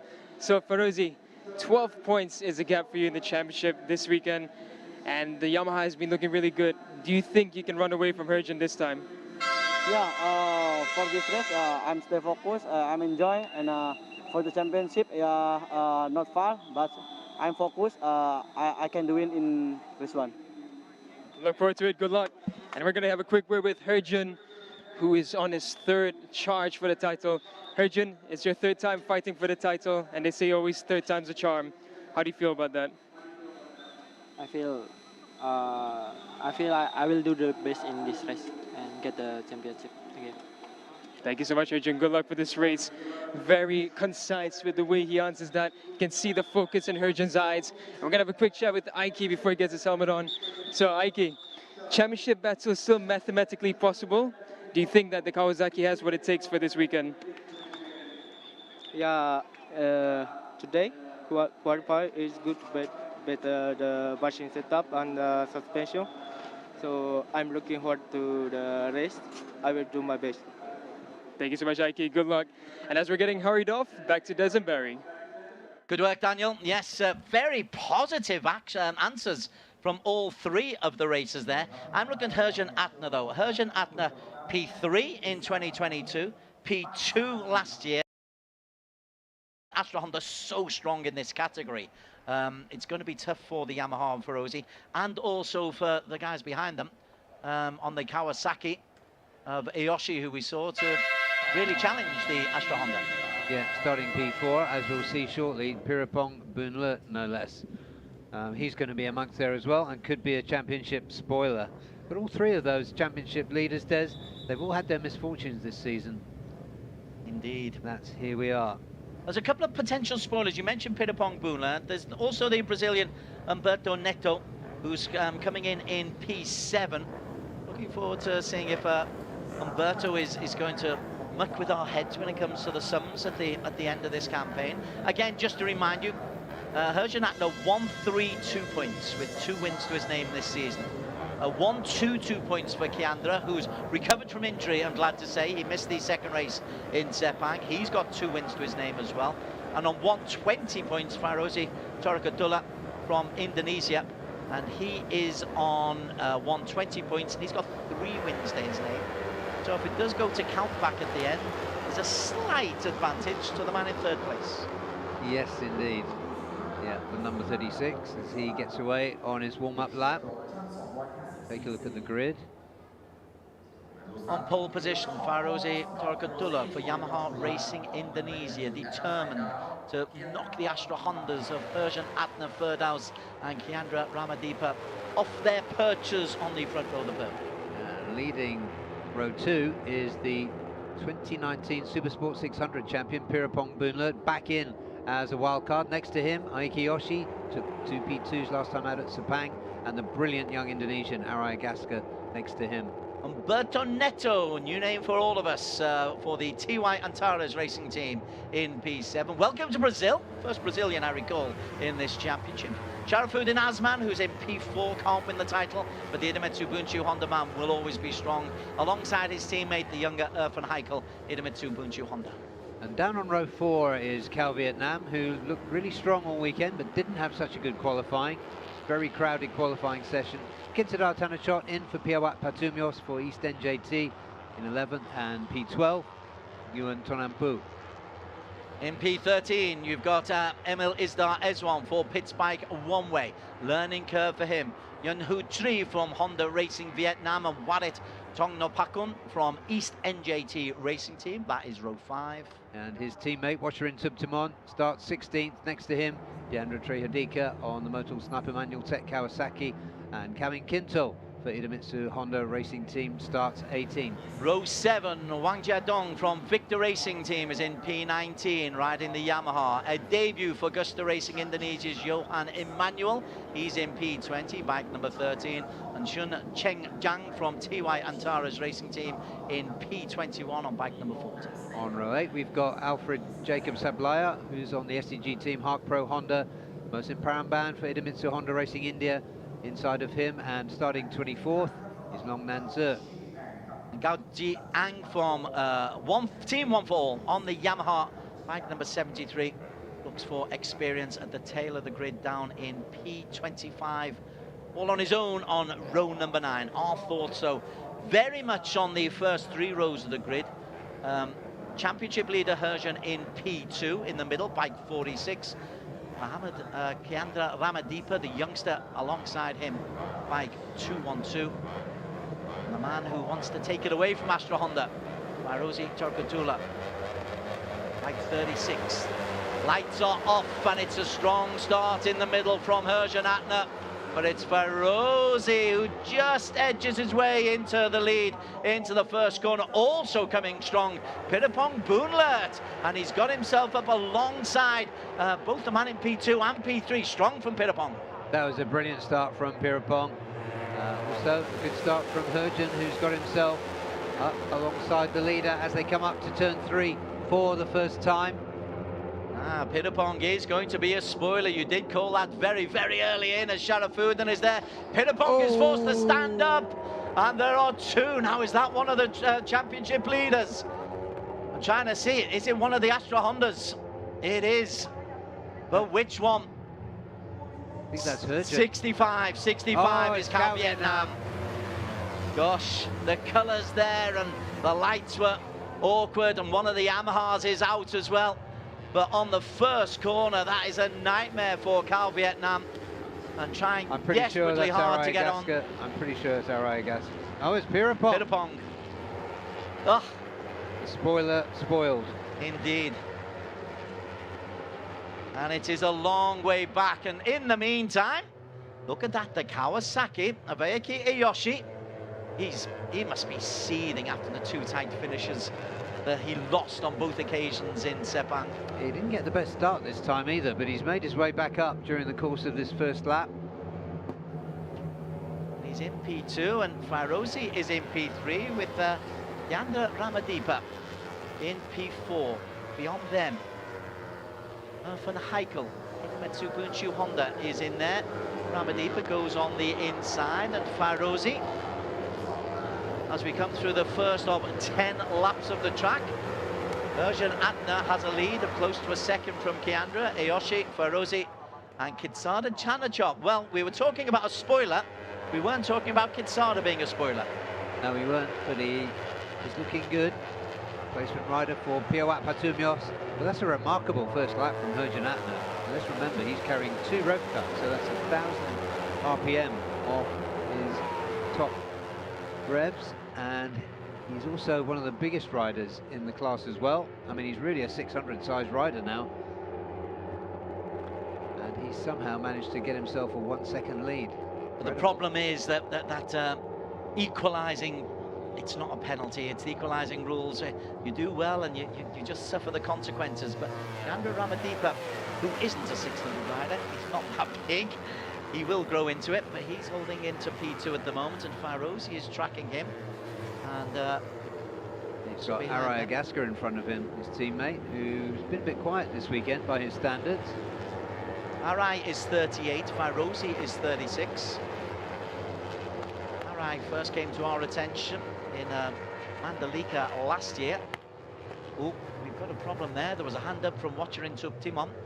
I think that was a bit of an apology for running wide onto the green, but he will have had to give up place or 2 places.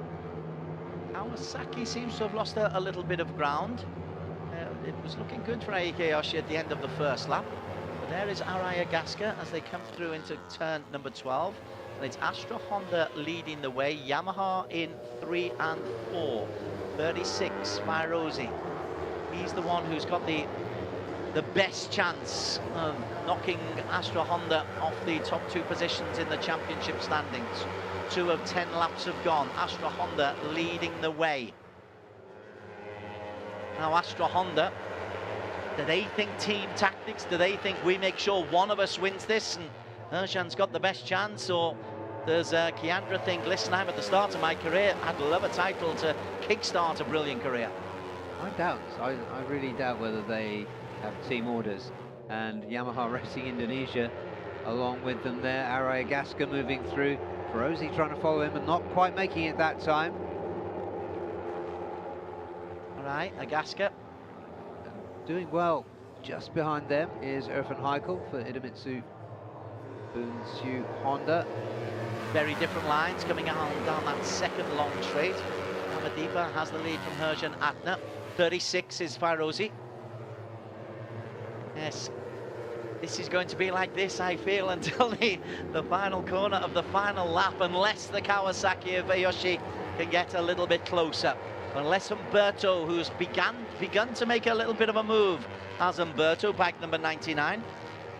He was quick in qualification, Humberto. Yeah, running well there in 6th. It's such a difficult class to come into as a wild card. Ferozi having a look up the inside of Herjan Atna as they come into turn 10.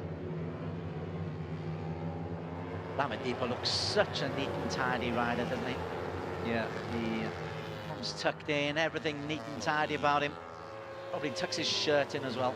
That kind of a guy. And he leads going round the corner, but he's got the 2 Yamahas behind him of Ferozi. There is Kiandra Ramadipa, who's on 122 points, 10 points behind the championship leader. If it finishes like this, it'll be a 1-point differential between the 2 Astra Hondas at the top of the championship standings. If it finishes like that. Yeah, this is very much Yamaha versus Honda battle in Indonesian terms. Kawasaki would like to be a spoiler. Yeah. And Humberto might like to be a spoiler. And Kinsada's bike 111, he's in the mix as well.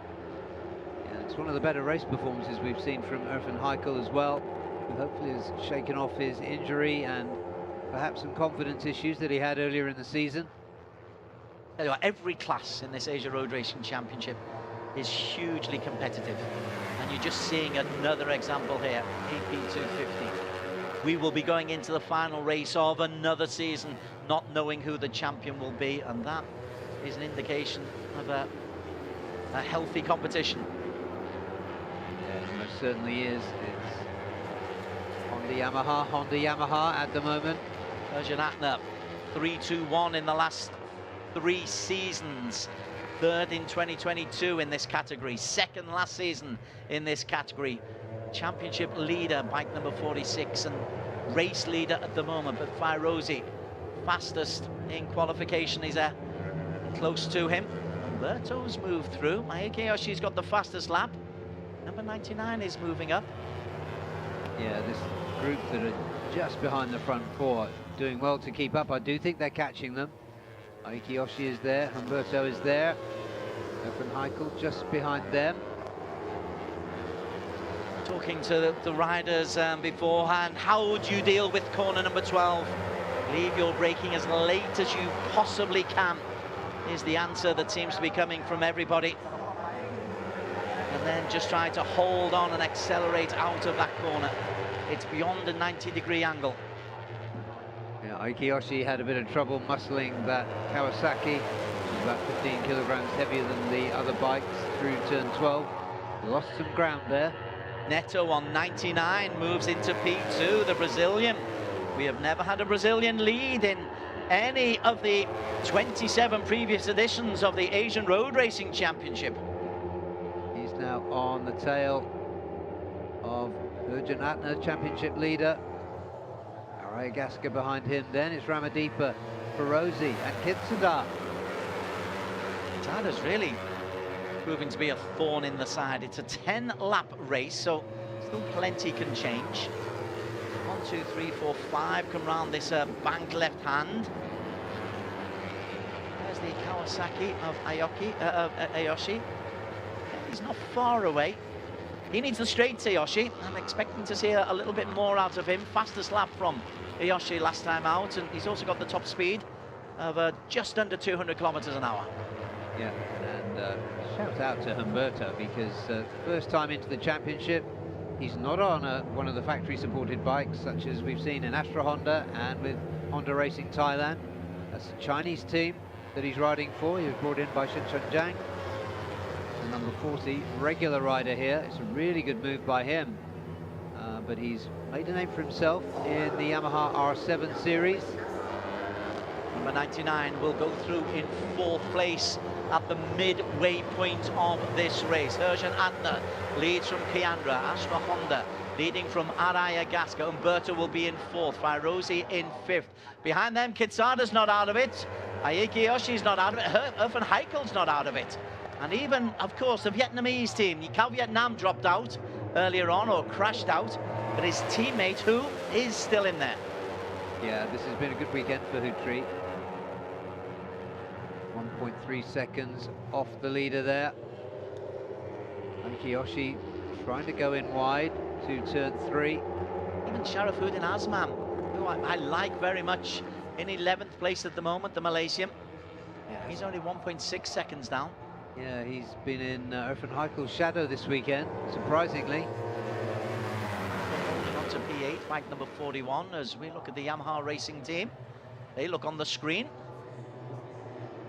But nobody waved to their mum. As we head back onto the front, Herjan Atner. He's being brave. Kiandra also being brave. Astra Honda, as they have done throughout this season, throughout the last few seasons, trying to lead from the front, believing in their machinery. And a new name for Iskander Ramadeepa. What a career this kid's got ahead of him. Ferozi, recall him winning the Indonesian 1-3 championship, which is a very, very different championship, but he knows how to win, Ferozi. Yeah, he certainly does. As you said, he's got the 3 wins this season. Put him in contention despite the broken leg and the comeback he had to make from that. They fan out now. Humberto's still there. Ferozi tries to slither through to the lead, but Kani Kiandra outdoes him that time. That is Kani. That is very impressive from Kiandra Ramadeepa. We come through. There are 4 laps to go. They're into the final 20 kilometers of this competition. Very little between them. A second between 1 and P6. Even Aoshi, 1.5 seconds between 1 and 9, which is Sharafuddin Azman. Umberto holds on to P4. Araya just signalled to Umberto to stay behind him and not slow him up. Here they come into turn 3, all over the place. But I think it's Kiandra who's just going to hold his lead once again. So Ramadeepa just tries to change the line. Araya Gasca, these are the 2 next generation kids coming through. Herjan Atner wants the championship. And Herjan just on the back of those. Umberto just behind them. Holding on in P5, P6. What a nail-biting race this is. Aiki Yoshi not far off the back of them. Kiandra looking really secure at the front. He is. He's had the lead for best part of a lap and a half. There are 2 distinct races going on. We're very much focusing on the one at the front. And Umberto, 99, he is a potential spoiler. Aoshi is building up ahead of steam as well. As they head down into the squiggly part, and then we hit turn 11, and then hold your nerve. Brake as late as you can into turn 12. But Kiandra Ramadeepa, he seems to got his braking just about perfect on previous laps, and he does here as well. Herjan Atner holds off Humberto. Terrific from Humberto. And look at that, Ferozi under pressure. He's in P4 as he goes through to P3, 3 laps to go. Remarkable confidence going to turn 12 from Humberto. First visit here, of course. Idemitsu sign and the Toyota Gazoo Racing signs in the background as Kiandra ignores them all. Goes down the long back straight. It's a 1 kilometer straight. You can be closed down very, very quickly there, but Kiandra has a good line. He's just taken Herjan Adner with him. Still it's Astra Honda. Herjan goes on the inside. Once again, Umberto takes a great line through that hairpin. Yeah, as I was saying, for a first visit, it's remarkable. He learned the track really well. He was fastest early on in the very first practice session yesterday. Like number 99, the potential spoiler. Umberto Neto from Brazil. Kiandra, though, once again retakes the lead. Still a teenager. Really am looking forward to seeing how he develops.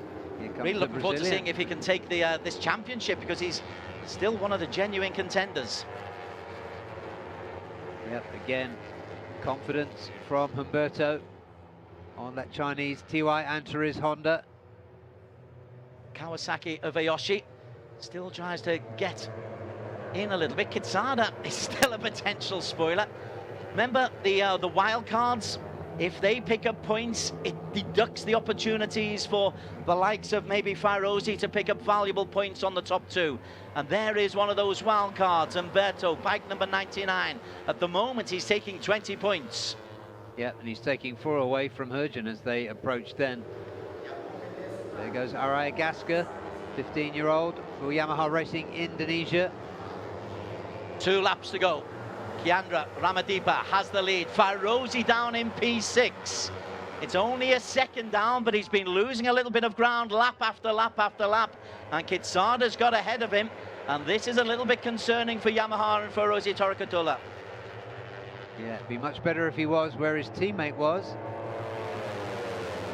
But we've been suspecting something like this from Humberto this weekend. Look at Kitsada coming through, and down there is the number 71 of Emil Ezwan. Unfortunate exit for him. Another learning experience. Somebody else down there too. A couple of them down. It's Deandra, the second Kawasaki.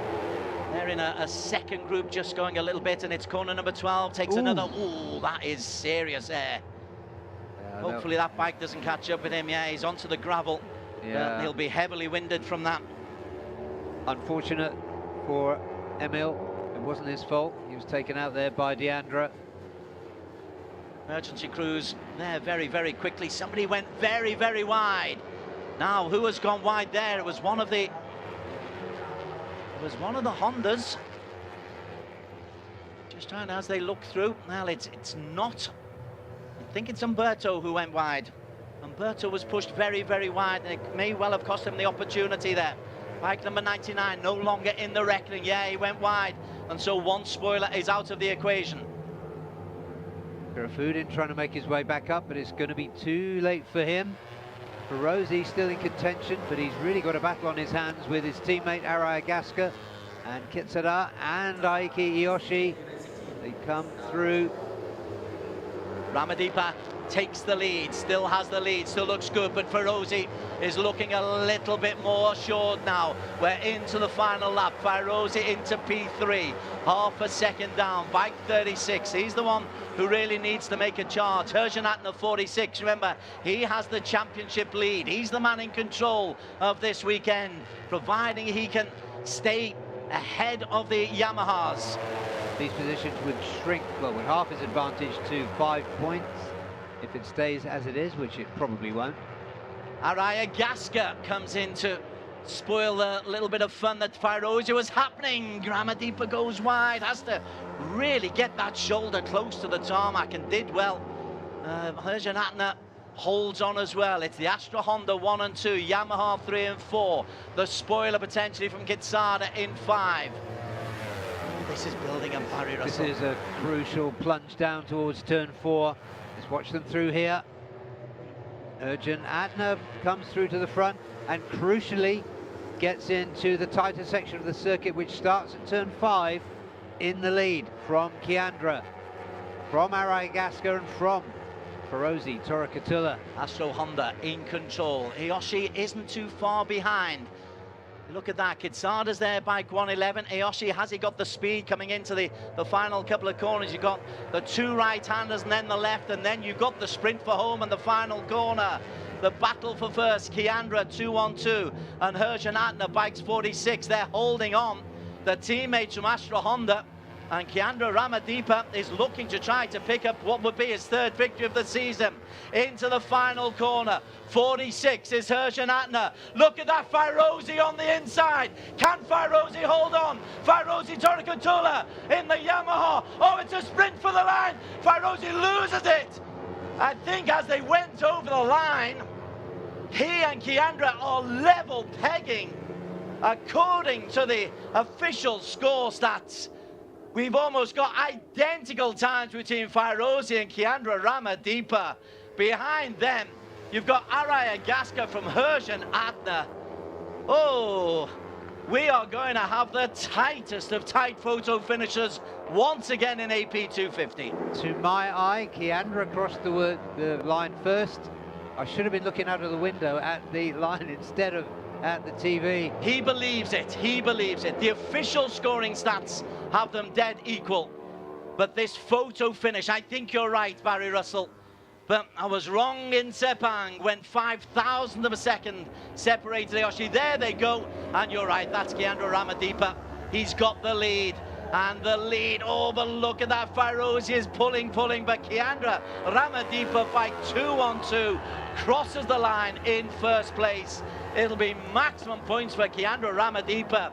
And you know what, Barry Russell, that could well move him to the top of the championship standings. It will, because Herjan Atner picks up 13 points, and Ramadeepa has the lead by 2 points from Herjan Ramadeepa.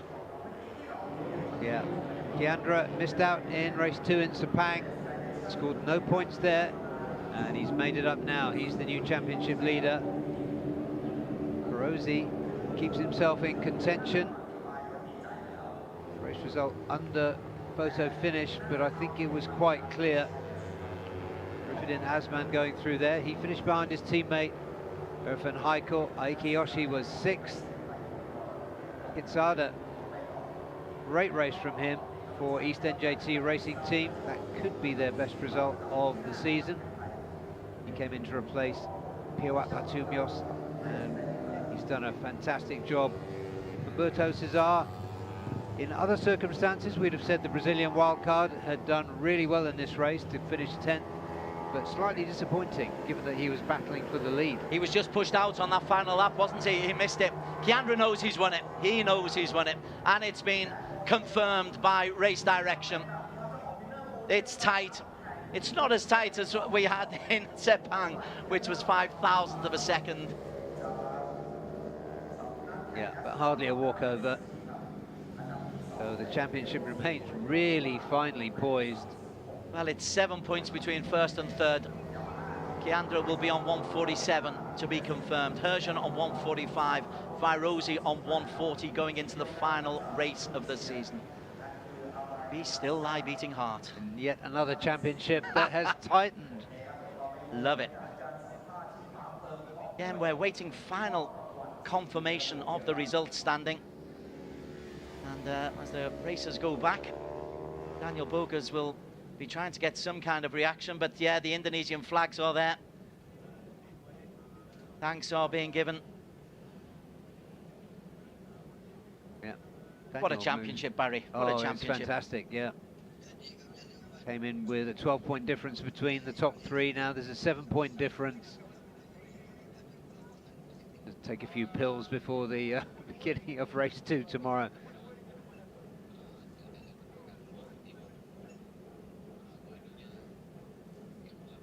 And after the storm,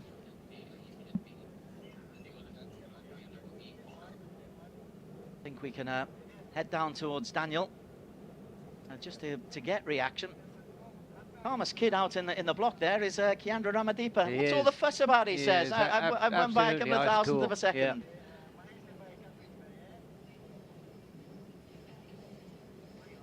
Yeah, it's as though he knew it. But you can see in his riding style how cool he is. It was neat and tidy. He didn't panic.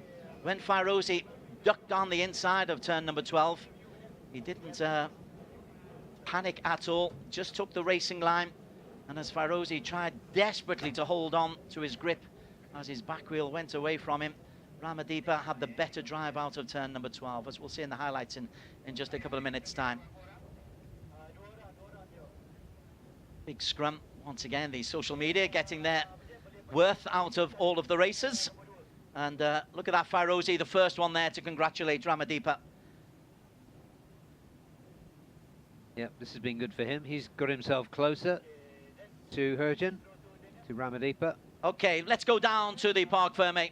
And Daniel Bogus, as you can see, is ready with microphone in hand. Fairozi, what a race you rode, and what a battle from the start till the finish. Tell us about that race. Yeah, for the first, Alhamdulillah, thanks to Allah, thanks to my team, Yamaha Race Indonesia, thanks to my family also. And for the race, yeah, this is crazy race. But this is final round. All rider is more aggressive. Yeah, for the in race one, I stay safe. I focus. I'm enjoy. And last lap, I try to push, but I miss in before the finish. I miss in my gear is coming down. Yeah, this is Alhamdulillah. Yeah, see you tomorrow in race 2. Bismillah. Thank you so much, Fairozi. Big congratulations to you. And race winner for the AP250, race 1, the championship battle, Kiandra Ramadeepa. Kiandra, a big congratulations to you, and what a fight that was. It was a big fight. We thought Hergen was going to have it right at the last turn, but you managed to get the run down to the line. Tell us about that race. Ya, Alhamdulillah warahmatullahi wabarakatuh. Alhamdulillah Allah memberi rezeki saya untuk menang di race 1 kali ini. Terima kasih untuk tim Astra Honda, terima kasih kepada orang tua saya, kepada mekanik, semua tim manajer. Dan ya Alhamdulillah di race kali ini saya hanya memberikan yang terbaik untuk Astra Honda, untuk Indonesia. Dan saya tidak memikirkan championship atau apa itu. Hanya saya akan cuman memberikan yang terbaik dan semoga di race 2 saya bisa mempertahankan ini. So a quick translation of that, it was, he said it's a gift from God for the victory. He did it for the team, he did it for Indonesia, he did it for everyone at home watching for him. Big congratulations to you. And also he didn't think about the championship, he only thought about the race to give it the best. So good job, Kiandra, and good luck for tomorrow.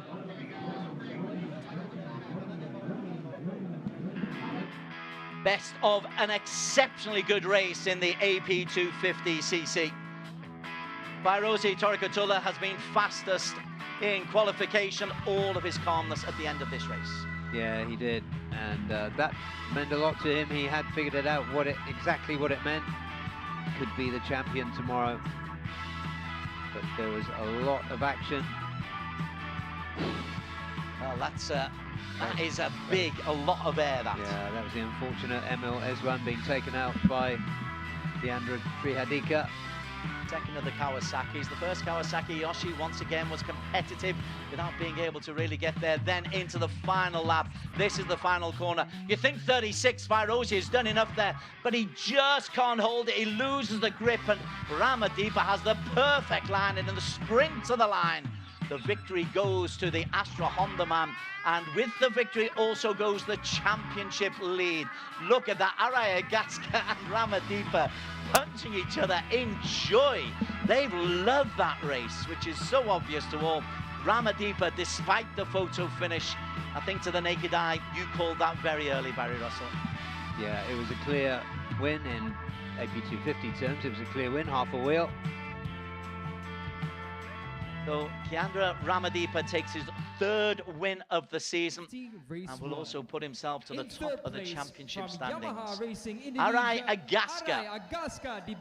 This will be the 4th time this season that he will be on a podium. He only came to our attention last year when he debuted in Mandalika. But we're going to see a lot more of this young guy from Lombok. Fairozi Torikatullah, well, it's a big smile, but Barry, he's closer to his objective than he was 20 minutes or 30 minutes ago, Des. Yes, he is actually in the final analysis, but he must win tomorrow, and even then that might not be enough. Right, let's listen to the national anthem of Indonesia to Ladies and gentlemen, celebrate please the rise for the terrific work national of Kiandra anthem Ramadipa, Indonesia. whose line was perfect. This is Indonesia Raya.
Well, that is a young man who is belting out his national anthem.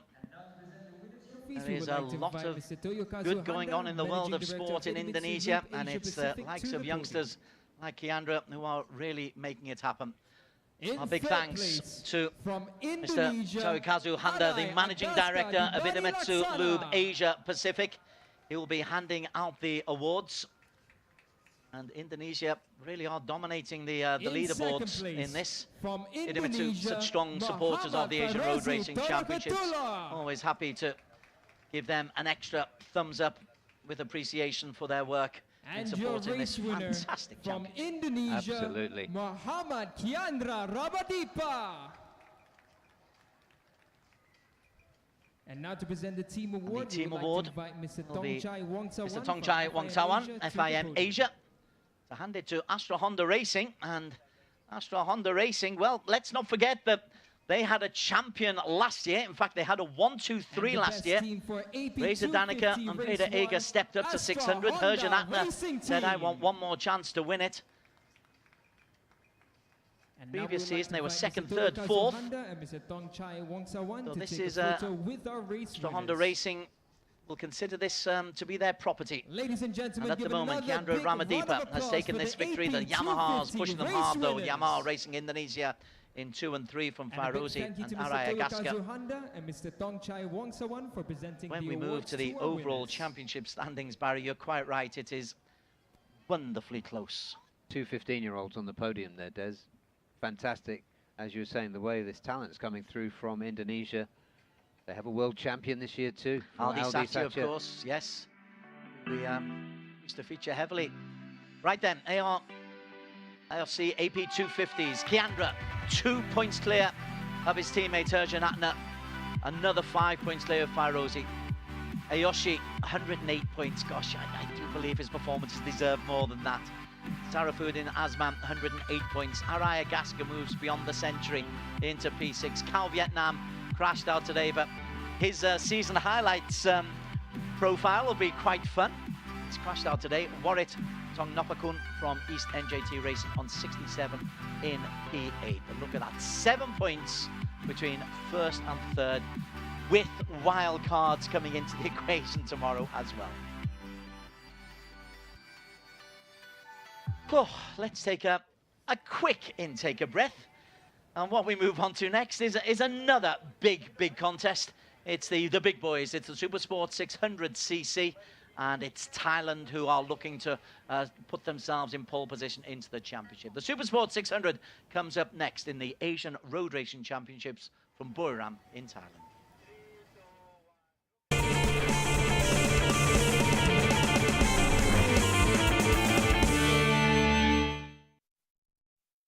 Idemitsu IRG5. Start like a rocket and ship like silk with super bike proven nano tailored oil. Ultra Protective Quintec guard technology distills the wisdom of oil experts. 5 protective benefits in harmony unleash the peak performance of your engine. Nano Silky Tech ensures extra smooth upshifting at high RPM. Rocket starts, silky shifts. Idemitsu IRG5.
Is underway, and the start is good from P3 from Kiatisuk. P2, but that was excellent from Kiatisuk.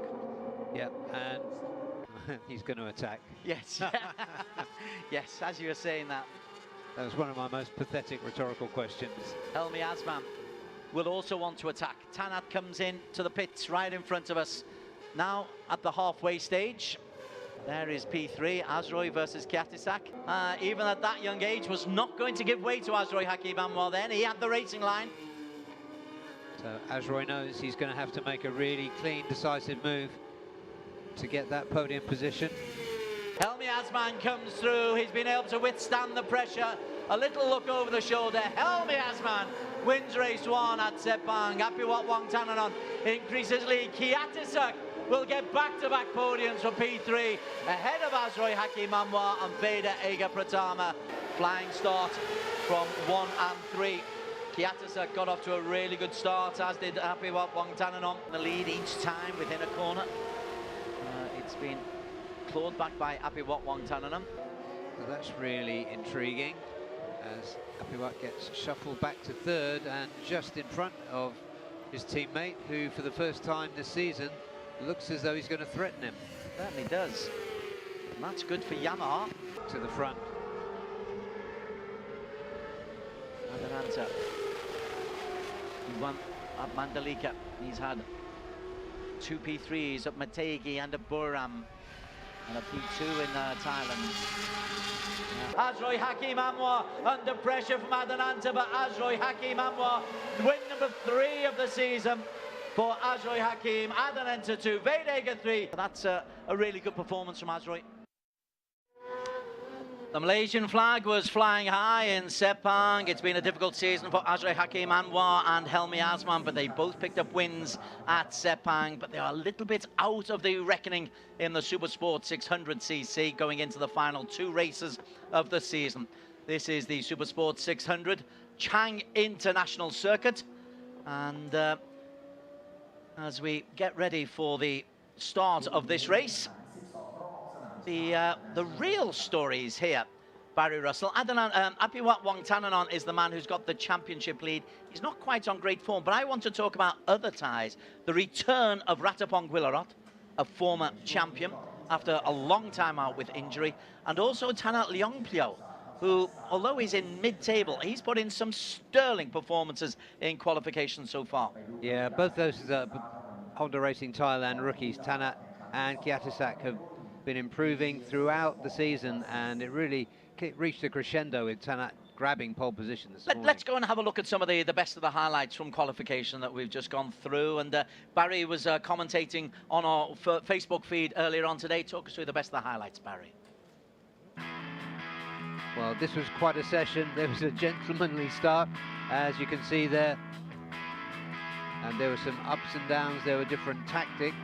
But Apiwat Bongtananon went out early on qualifying rear tyre, on his qualifying rear tyre. He got very frustrated earlier on. We missed it there, but he was held up early on in the session and got pretty angry, but then converted his anger into speed and put himself on provisional pole position with the best lap, as you can see it coming up now. The best lap of 1:39.1. That would do him well enough for most of the rest of the session. Adananta Putra. Sorry, that was Azroy, just in your shot there. This wasn't such a good session for him. He was on qualifying tyres there. He didn't really make them work. It looked as he was braking for turn 12 then, as they were just pushing the bike a little bit.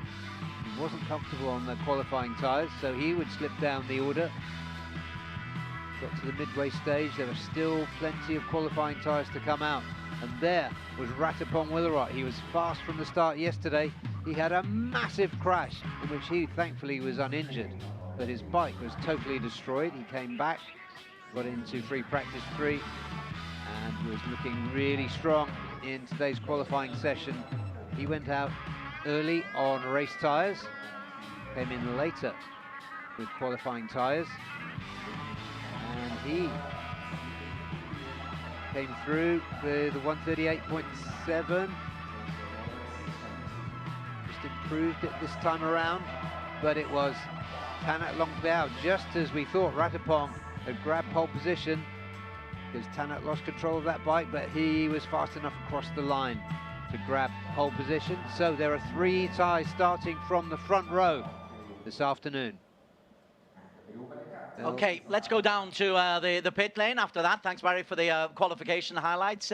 Daniel Bogus is the third triumvirate of the little commentary team. He's down in the grid to get some pre-race thoughts. Hot, humid, and sticky. Those are the conditions right now on track. And for the Supersport 600, this is a very different situation compared to everything else we've had. But let's spin around now and talk to the exciting young man on pole, Tanat Longbeao. So let's have a chat with him. Tanat, first of all, very nice sunglasses. And second of all, you're on pole position in your home race. How are you feeling for this one? Yes, now we're so excited and feeling so I will do my best and look forward, not look behind. I want the podium. So we know the championship fight is happening behind you. Are you thinking about that, or is it just your own race? No feeling. I want to fighting. Look forward only. Very nice. Can't wait to see it. Good luck to you. And now we're gonna head over next to Tanat and have a chat with the exciting wild card in the form of Ratapong. So Ratapong, you're here as a wild card. And you've been absolutely excellent in every session. Are you here to help Apiwat for the championship, or are you racing for your own glory? Yeah, for me, we just follow the game, and everything can happen. Just try my best, and for sure, we need to have a good result because it's last round for this year, and also me is after severe injury and come back, so I will try my best to get a good result. Thank you so much, Ratapong. Great to see you back. Good luck for this race. And now I'm going to take you guys a few rows down into row 3, just as I get out of the mechanic's way. And we got Salkhan van Dal up here. He'll be checking the temperatures for the track. And we'll try to get some information on what the track temps are looking like, because it is much hotter than it has been all weekend. So let's have a quick chat with Azroy. So Azroy, it was a good weekend until qualifying. It just didn't come together for you guys. So can you tell us about qualifying just now? Yeah, on the qualifying, we changed the setup from yesterday, but it feeling like more worse than yesterday. So now we changed back to the old setup. So perhaps, hopefully, we can do better. Thank you so much, Azroy. Good luck for this race. Back to you, Des and Barry. Thank you. Yes, really good to see Ratapong Guillerot back after a very, very bad injury. But he's not involved in the championship contest. Look at that, Apiwat Wongtananon, who is a guy you've been following for a long time in his career, by Russell. A 14-point lead over the Astra Honda Racing's Adelanto Pucha, who's had a nightmare so far in qualification and also in practice. And the two Malaysians, Azri Hakim and Helmi Azman, are 33 and 42 points behind. Theoretically, they can win the title. Practically, they can't. Yeah, practically they can't. And you have to favour Apiwat coming in, of course. Home race, 14-point advantage. Atalanta was very determined, but it hasn't come together for him yet. And he's got a lot of ground to make up, starting from the third row. As for Apiwat, his form hasn't been great. He had a DNF, a P7 and a DNF in Mandalika, a P2 and a P5 only in Malaysia. Something wrong there with the bike? Nothing wrong with the bike, but before Mandalika, he broke his wrist, his left wrist, so he was in a lot of pain there and came away with only 9 points, if I remember correctly, from Mandalika. He's fully fit now, and he looked like he was going to get pole position, but was bumped off by his two compatriots, Tanat and Ratapong. There was last season's 250 champion, Reza Danica, on bike 123. The step up to Supersport 600 has been a little bit tough. Kiatisuk Singapong from Honda Racing Thailand. He is another who's had a very, very good qualification. Sixth here he is. He was a 139.1, so he was just 6/10 down on the time set by Tanat Longplio. Yeah, good qualification. He's got 2 podiums under his belt as well. There is Adenanta, starting down in 7th. He's had a couple of crashes yesterday, kept him out of free practice 3. Didn't look happy in qualification this morning, unfortunately. There's Yuta Date in for the injured Andy Fadley for Yamaha Racing Indonesia. He's having a pretty decent weekend. If you're listening, Andy, get well soon, mate. We've missed you this year. Too many races out. We do hope a bit like Ratapong, you're able to make a full recovery. Alongside him, Azri Hakim Anwar and the Malaysian boys, I call them the brothers, they're not brothers, but Helmi and Azri Hakim seem joined at the hip. Azri, P9, he really struggled, as did the Astra Honda Aveda Ega Pratama. So the Malaysian and Indonesian Hondas not having a good time here. Yeah, there's half a second this time between the two princes of Sepang. That's what we call them. That's what you call them anyway. That's an unusual gap. Well, it caught on amazingly. But yeah, McKinley Carl Paz for Yamaha Techni Racing. Apiwat's teammate down in 11th. 14 starters in this 12-lap race. Again, Apiwat Wongtanan on bike number 24. He's the man with everything to gain. And even if he doesn't really fire on all cylinders, there's enough wild cards around him for him to have a little bit of protection, I feel. There is bike number 24, Apiwat. He always does very, very well here in Buriram.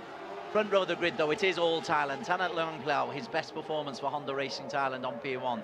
Ratapong Guillerot, again, welcome back to Yamaha Thailand Racing Team. Ratapong, 2018 Supersport 600 champion. Apiwat Wongtanan on bike number 24 on P3 on the Yamaha. Idemitsu Bunsu Honda Racing's Helmi Azman leads row 2. Next to him, Reza Danica Arens, one of the best performances we've seen from him this season. And Kiatisuk Singapong, another great performance from him. Adelanto Pucha, who's crashed out more than he would like in practice so far this event. He's in P7 for Astra Honda Racing. Yuta Date for Yamaha Racing Indonesia. As you say, replacement rider comes in P8. Azri Hakim Anwar will be hoping that the new setup can get them a better place on the grid at the end of the race. He's in P9. Yeah, the brilliant young Indonesian Veda Ega Pratama starts down in 10th. Next to him, McKinley Carl Paz from the Philippines, and Wayu Nugroho for Yamaha Racing Indonesia starts 12th. And on row 5, we've got Tosak Ronsai for Yamaha TNP Pit Lubricants, and Shah Juntong from Victor Racing Team, who's been a regular Shah Juntong, and again, he'll be looking to get a best result of the season. So far, his best result was here in Buriram, where he picked up 7 points for a P9 in round 1 of the season. back to the point Daniel was implicitly making to Ratapong on the grid interview. You can't help thinking back to 12 months ago when Soichiro Minamoto was here and Apiwat appeared as a wild card. He won race 1, he finished second in race 2 and helped to seal Soichiro's Supersport 600 championship. Now Ratapong seems to be in that shotgun role. What's going through the mind of that rider, Adinanta Putra? He's got a 14-point deficit to make up. If Apiwat wins and Adinanta finishes 4th or lower, the championship is Apiwat's. Adinanta can also only do what he's capable of. For the neutral, you would like this to go to the final race of the season, which takes place tomorrow. If you're in the Yamaha or the Apiwat or the Thai camp, you want Apiwat to skate away with this one so that there's little tension going into the final round of the races tomorrow. And it's so good to see young rider Tanat coming through and taking pole position. 12 laps of this Chang International Circuit. Main grandstand is now providing a little bit of relief, but it's searing sun elsewhere. Red lights are off and we are underway. Tanat off to a nice start, as is Apiwat Wangtananon. The Yamaha of Ratapong and Apiwat are there, and Apiwat leads. Ratapong into P2, and perfect for Apiwat Wangtananon and for the Yamaha Technique racing team. Tanat got really good drive out of turn 1 as well, put himself up into second. Let's see how all this shakes out in turn 3. If you want to get off to a good start, that's exactly what you do. Tanat is holding on to P2. Where's Adinanta Putra? Did he get off to a decent start? He was a long way down, Adinanta, down in P7, like number 21, I think, at the moment. Reza Danica managed to get himself a couple of places. There is Reza Danica, bike 1, 2, 3. So Astra Honda, maybe they've got the setup right. Maybe they've tweaked a few things as well since practice and qualification. But Apiwat Wangtananon, I don't know how many circuits he's done of this Buriram circuit. Must be in the hundreds, if not the thousands. Yeah, I would say thousands.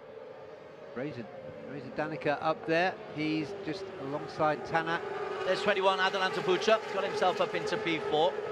Needs to make real headway. He's also taken the Malaysian boys, the Prince of Sepang, Helmi and Azroy Hakim Anwar with them. But Apiwat, he wants to get this done early. He really is looking strong, Apiwat. He's got a very healthy lead coming into this first turn. That's an impressive first lap from Apiwat Wangtananon on the Yamaha. Go across the line, and it's half a second advantage almost to Apiwat from Reza Danica Arens. Great start from him. If those positions were to remain the same, we've got a new champion. Exactly. 5th and 6th is with Idemitsu Honda, 7th Yutadate. Good work from Tosak. He's got himself up into P8.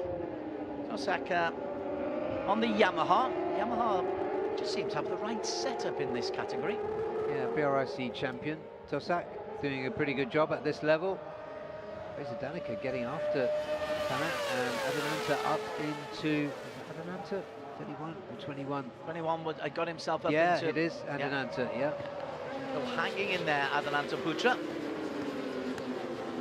Slid off on his outlap in practice, on practice number 2, I think it was. And has barely recovered.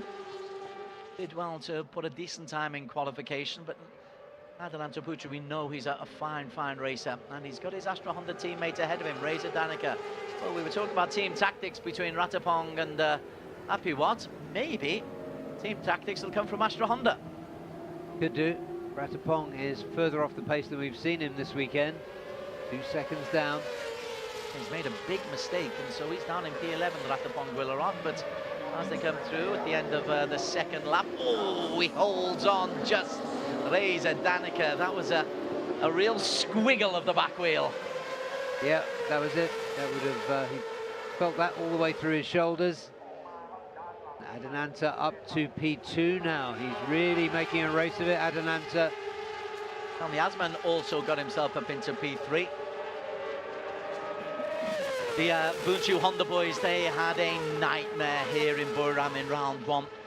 Just one finish between the two of them in the two races.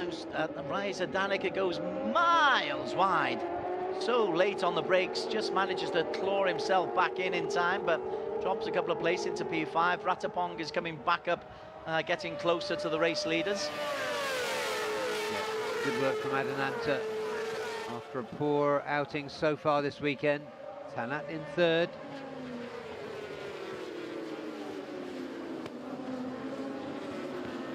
Apiwat, nice shoulder to the floor as they go around that double left-hander. And they immediately have to haul the bike up and switch over to a double right side. Beautifully appointed circuit, this. It's been the home and the finish for the Asia Road Racing Championships for a number of seasons now, and you understand why. Apiwat Wangtanan on his home circuit, really rather enjoying it. Behind them, 23 comes in. That's McKinley Kyle Paz on another Yamaha, but still in the lead is Apiwat Wangtanan as we come to the quarterway of this race. Yeah, Ratapong recovering. Coming up behind Reza Danica. Ratapong now back up to 6, having fallen way back. Let's see what he can do. Tosak has dropped off a little bit. He made a mistake. He's dropped down to P13. Pucha showing good form. But Tanat, one of the things I like towards the end of the season, new names that you can anticipate being ahead of the game next season just begin to emerge, and Tanat Longpiao is one of those. I remember commentating on the BRIC Championships a couple of years ago, and he was considered a hopeful racer. Now he's battling out amongst the big boys. Yeah, Honda Racing Thailand, they put in 2 rookies to this class this year. That was a brave move, and it's really paying off. Like racing to get the experience going. What's not been able to pull away from Adananta Putra, and Astra Honda Racing holding in there. In fact, Adananta stepped up and just had a little look on the inside there of Apiwat. Not made a move yet, but just having a little look. Behind them, 32 is Mohammed Helmi Azman on the Idemitsu Bunchu Honda. And Reza Danica goes on the inside of Tanat. Told you not to praise riders, Barry. They dropped down the places a couple of times, a couple of places immediately. Well, Ratapong's got the fastest lap so far. And look at this, Adananta taking on the challenge, taking on the championship leader, Apiwat. They come through side by side. Apiwat just has the advantage there, but it shrunk from 0.44 of a second to less than a 10. And Helmi Asman is right up there as well, looking like he's got some good pace. Adananta Pucha has no option but to try to win this race. If he lets Apiwat get too far ahead, Apiwat will have the title. So Adananta's got to win it, but even 2 wins doesn't guarantee him the title. Because 2 second places for Apiwat would still be enough for him to hold on to that 14-point lead. So a lot to race for. And you're quite right, Helmi is right in the mix, bike number 32. Yeah, Reza Danica's caught back up. And Ratapong is getting on the back of Reza. That was a bad lap for Apiwat, that last one. That was a 140. 3 tenths down on those around him. And he's under the pressure. Really is tightening up quite a little bit. For a little while on lap 2 to 3, Apiwat looked like he would be able to get clear, but Adananta Putra and Helmi and Reza and Tanat and Ratapong and Azri Hakim, let's not forget him, and Kiatisuk, all there or thereabouts. Front 4, Reza on the back. Astra Honda could still have a big say in how this works out today. Ratapong now leading what we might just about call that second group. Yeah, it's the second group now. Apiwat still leads. He's led from the first corner, actually. He wasn't on pole position, but he got himself into P1 by the first corner. He's been leading ever since. That's Azri Hakim Anwar got himself up into the top 6. That top 4 is rapidly becoming a top 7. It is difficult for them to pull away because the top 4 are racing, Barry. They're not really helping each other, they're racing, and so those behind can just eat up the yards. Yeah, they're all around the 140 mark, 139.9 or 140. Top three. Lowest was Adenanta that time, but it doesn't really make much difference because they're all going pretty much exactly the same speed all the way down to Azroy in P6.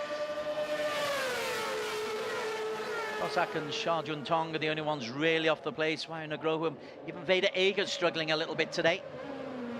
Vader Ager to Yuta Date, there's 2.5 seconds between 1 and 10. Well, we've been seeing what Adenanta's made of this season. He had a decent rookie season last year.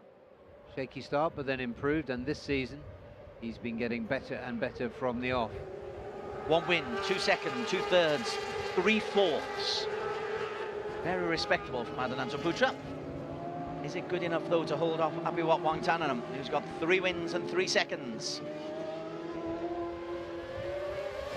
And still has the lead, but is under pressure. This time Adenanta, is he just going to try and leave the braking a little bit later? High up on the bike, has to really bang on the brakes late on, under real pressure there from Helmi Asman.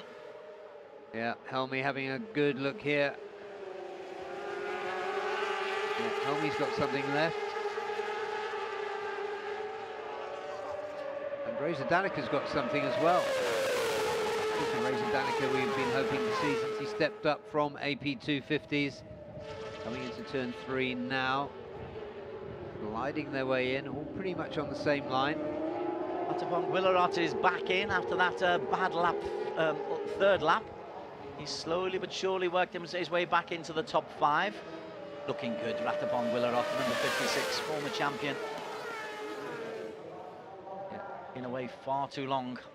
Yeah, 2018 was his championship year, and his performances since then, for honest, have been disappointing. He was slightly underperformed what we expected, but not since he jumped on that bike. Well, he didn't jump on that bike, he was helped onto that bike because that right ankle is still quite a problem for him. Serious injury. But Apiwat Wangtanam at the moment, well, he's riding beautifully. Apiwat has got to be said. He's not actually seeming like he's under pressure. Now, Adenanta has had a couple of looks on the inside, and Helmi Asman also on the Bunchu Honda, bike 32. They keep putting pressure on, but each time we come to this final corner, it's Apiwat Wangtananan who, he takes the perfect line. He's saying to the others, you're going to have to knock me off this line. And each time there is pressure, and each time Apiwat Wangtananan comes through leading. He gets a great drive off. And if this is a rehearsal for the final lap, Apiwat is looking good. Yeah, this is experience versus inexperience. Apiwat has been riding big engine bikes for 12 years that I can remember. Now around 30 years old. Guess I should check that, but Helmi Asman really fancies this, and here he comes into turn 3. Apiwat's going to switch back, try to get inside him, but it's not going to work. He was able to hold on. New race leader, but there's a long slipstream to go, and Apiwat makes the best of it. Lead into turn 4. Helmi has another look. He's going to try and get into turn 5 before Apiwat, but again, Apiwat really composed, as you were saying, Des, through turns 5 and 6. Nice line out into turn 7. Inch perfect from the championship leader. So we've got a championship leader and the 2022 Supersport 600 champion. That's Helmi Asman. Now, battling out for P1 at the moment, Adenanta Putra, who would like to be 2024 champion, and Reza Danica, a 250 champion in 2023. Champions all over the place. Yeah, 4 champions, then you can shake a stick at. And once again, Apiwat, that's his line. It's almost like he's got an Apiwat line, and everybody else has to follow where he's going. He's been leading since the very first corner. He's been under pressure since the very first corner. Yeah, he wears it well. Not a sign of any flustering yet. Skiatisuk has just broken the 263 kilometer mark as the fastest straight line speed. Helmy once again decides that the hairpin is where he wants to take the lead, and Apiwat doesn't let him, but has to let him. Right behind him, he has a look over the shoulder. Who's there? Me, says Adanantaputra, the Astra Honda. What's your position? Possibly the first sign that Apiwat is feeling a little bit of pressure here, and there's a huge amount of pressure in championship turns. He follows Helmy as they go through turn 6. Helmy riding beautifully. Idemitsu Bunsu Honda. Adananta now putting Apiwat under pressure. Well, Helmy's pulled away a little bit. It's almost like Apiwat was holding him up a little bit.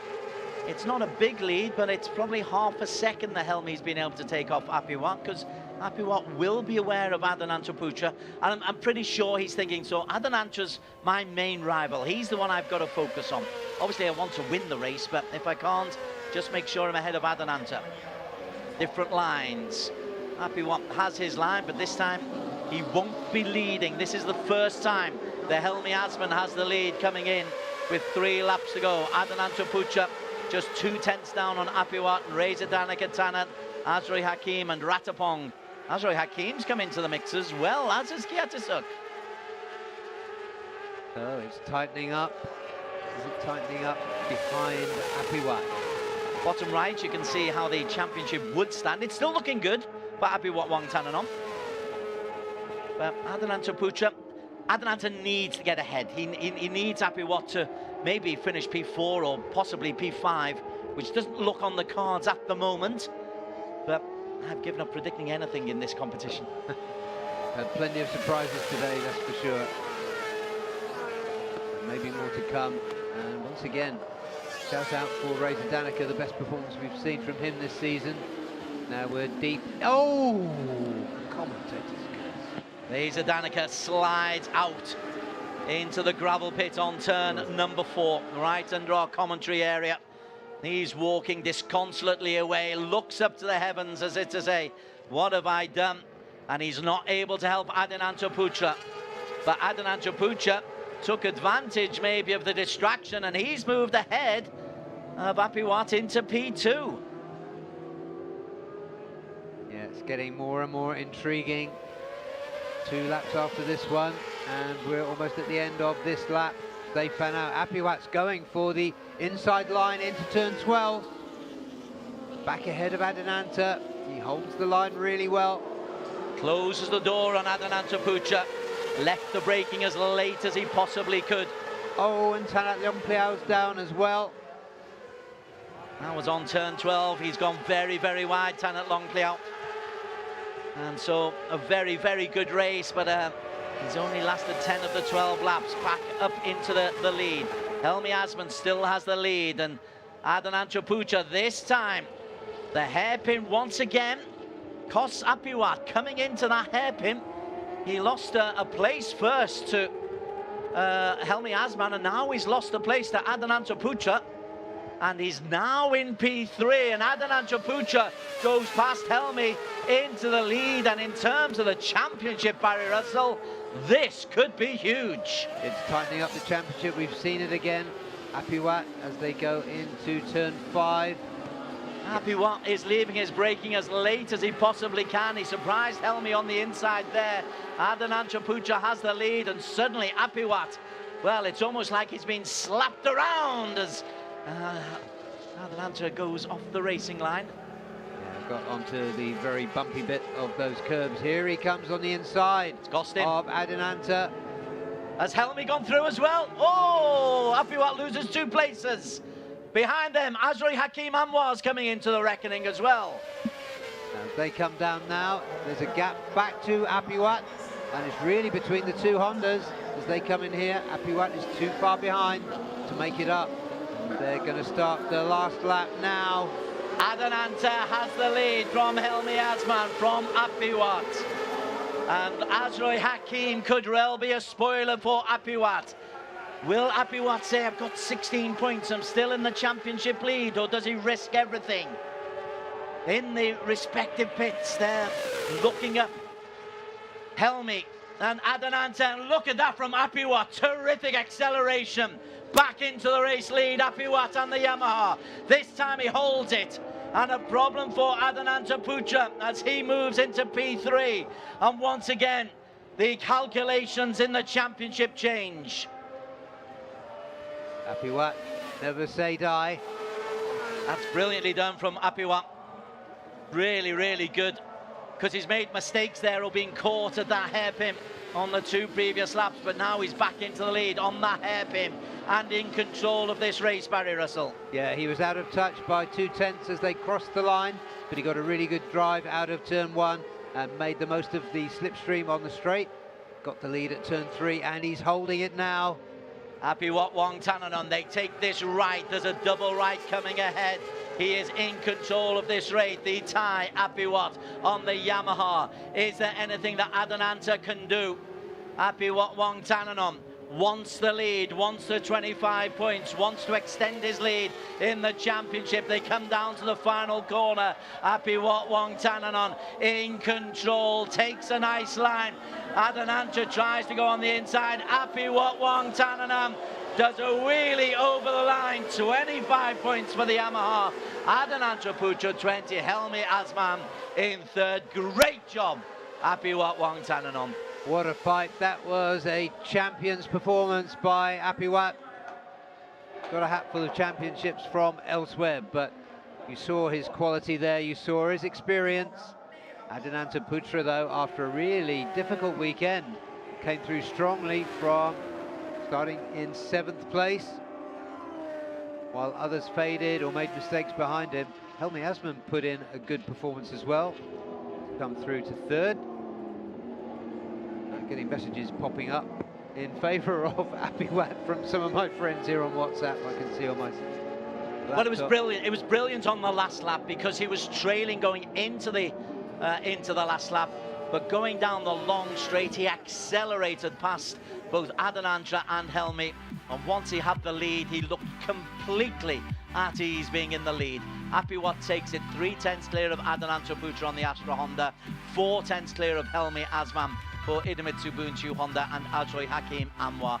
McKinley Carl Paz, best performance of the season for the Filipino on Yamaha Techni Racing, 2 seconds down in P5, head of Kiatisuk. Ratapong faded late on, 6 seconds down. Yuta Date, we barely mentioned him in a commentary, down in P8. Veda Ega in P9 ahead of Waina Groho for Yamaha Racing Indonesia. Tosak Nwanse, he had an interesting race, up and down, finishes 11th ahead of Tanat Leong Pliao, who crashed out, got back on his bike and finished 26 seconds down, still ahead of Sha Jun Tong. And Reza Danica went out of the race. We saw his frustration as he went out on turn number 4, sliding away. It's been an unpopular area, that turn number 4 for Astra Honda Racing. Yeah, and it was a horrible bit of timing from my commentary, I have to say. Yes, you were just praising. I told you, Barry Russell. What Never a listen loser. to me. But congratulations, Apiwat. That was mightily impressive.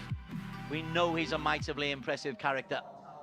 And yeah, he points towards his fans as they head in towards the Parc Ferme.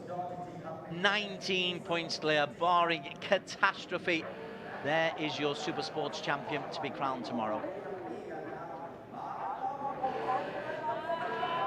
And he knows it. The celebrations are rather lavish by Apiwat standards. Yeah, so that's mathematician in the room here, Des, but I reckon that's a 19-point lead for Apiwat now. Correct, it is indeed. Fingers and toes all counted, one left. Yeah, he knows it. That's a lot of points to make up. So we need Adananta to finish 2nd and Apiwat not to finish. For Adananta to take the championship. So yeah, he knows that was a good result. He knows he had to really fight for it. We really saw what Apiwat was made of. His championship was led from the off. A whole string of 1st and 2nds till that injury that he picked up, and he's come back strongly from that.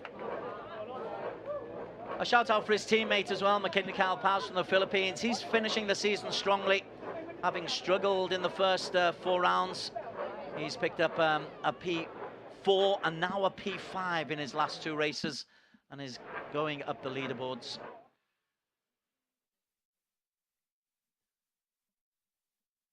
Amidst all the scrum, Daniel is trying to muscle his way through with his cameraman. Give him some boxing gloves next time out there. It really is a scrum down there. When a Thai wins in Thailand, the press really do crowd around them. Yeah, they certainly do. Certainly do. I'm surprised we couldn't hear the cheers from the media centre. In strictly neutral manner, of course. Oh, they always are, yeah. Thai media, absolutely. Okay, Daniel has boxed his way through, and we'll get some reaction to a fine victory by Apiwat Wongtananam in the Supersport 600cc.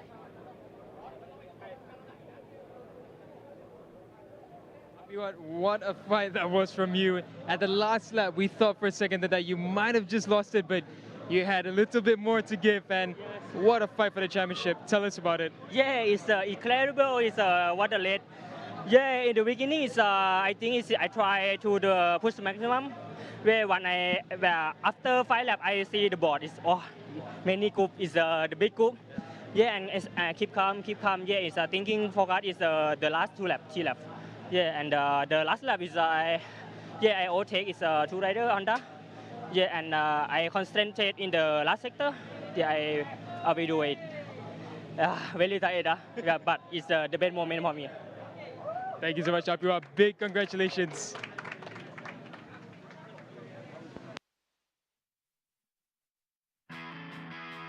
Highlights from the first race of the weekend from Buriram in the Supersport 600cc. Apiwat Wongtananam bike number 24, championship leader, 3rd on the grid, but off to a flying start, Barry Russell. And for 8 of the 12 laps, looked to be absolutely secure of victory. Yeah, he did open up a gap. He was caught up by, amongst others, Reza Danica, who, I repeat, did have a really good race. But he looked pretty secure at the front, but then starting to look as though Helmi and Adenanta were being held up a little bit. We're at a midway point about now.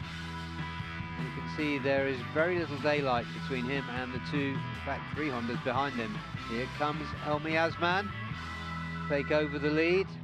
So we're now on to lap 9 of the 12, and in the interview, Apiwat was saying, I just saw there was a big group and I thought, oh, okay, I've got to race now. Adenanta Pucha, bike number 21. He's the nearest challenger in the championship standings. Adenanta, bike number 21, goes past him. Now you're worried for Apiwat. You're thinking with Azroy Hakim closing in, he might actually even lose places onto the final lap. And then Apiwat says, no. This is my track. This is Thailand. I'm Yamaha. I win here. Yeah, he somehow couldn't see himself losing, even at this stage, when he came into the final lap in P3. We're on the final lap now. Left the braking very, very late at the end of the long straight, and then turn number 3, he took the corner, accelerated out, got a good drive out of there as well, so that by the time he came through to the potentially dangerous corner number 12, the Apiwat line was perfect. He can afford a look over the shoulder and a mini wheelie, and he takes the victory. And it is a victory that puts him 19 points clear in the championship standings, and it's his 4th win of the season, his 3rd win out of 3 races here in Buriram. Yeah, huge excitement in the Yamaha Techni Racing Team Astimo box as well. Sorry, Yamaha Team Asia. Asia, yes. And everyone here at Chang, the podium is opposite the main grandstand, so the grandstand can get a great view of what's going on. So there's a bit of a walk. They'll be delighted there's a little bit of shade because the sun is searingly hot. 34 degrees, I thought, was the last temperature check that we had. Not an awful lot of wind. The podium gets ready for Apiwat Wongtananam. It really will need something exceptional to deny him this title. Ladies and you can't see him throwing this away, can you? Ceremony for the Supersport 600 Race 1. In 3rd place, from Idemitsu Bunsu Honda Racing Team, Muhammad Helmi Azman. Helmi Azman coming back into form. Been a frustrating time for him. In second he had a P2 in race number 1 in Boram this season. He's had one win at Sepang. This is his 5th podium overall for Adananto Putra. Yeah, there's a cheer for his 6th podium of the season. But it might be just not enough because the man, Apiwat Wang Tananon, win number 4 of the campaign. For Supersport 600 race 1, and he is odds-on favourite going into tomorrow. He certainly is. Only a mishap really is going to take this away from Apiwat. Ladies and gentlemen, please rise for the Yamaha Techni Racing Team Asia pick up the team award and the Thai national anthem.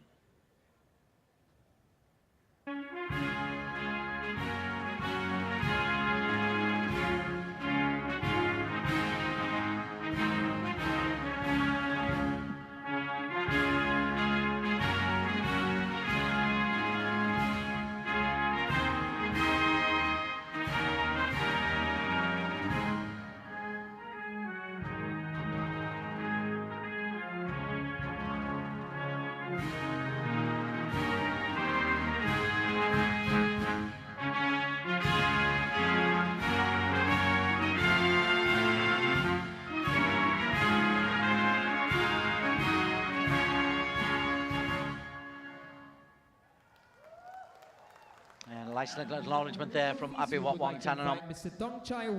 Started the season so well. 3 wins and 2 second place in the first 5 completed races.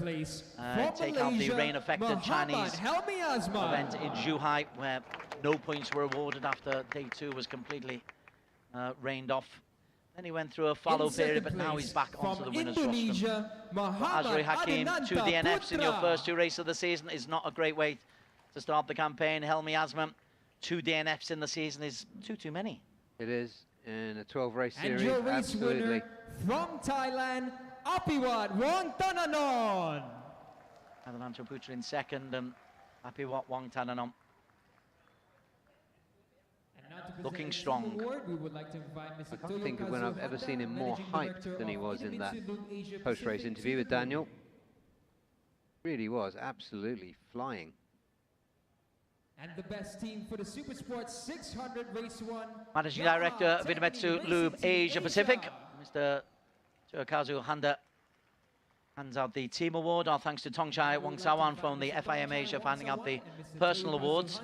Just looking back to last year, you mentioned it in commentary, Apiwat came through as a wild card in the last 2 races last season, picked up a P2 and a P1.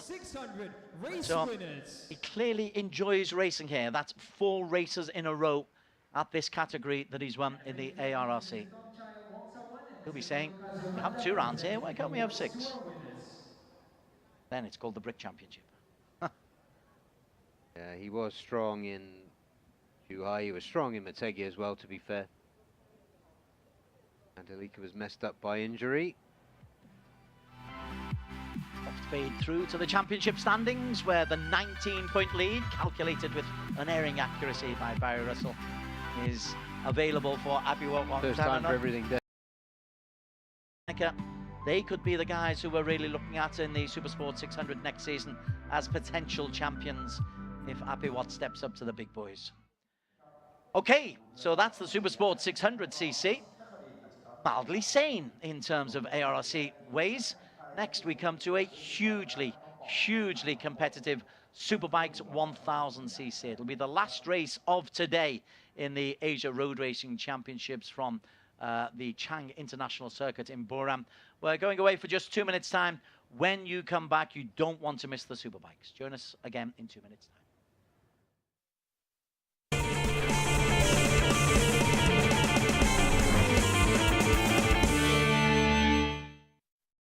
Idemitsu IRG5. Start like a rocket and ship like silk with Superbike proven nano-tailored oil. Ultra protective Quintec guard technology distills the wisdom of oil experts. 5 protective benefits in harmony unleash the peak performance of your engine. Nano Silky Tech ensures extra smooth upshifting at high RPM. Rocket starts, silky shifts. Idemitsu IRG5.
Race number 1 of the weekend.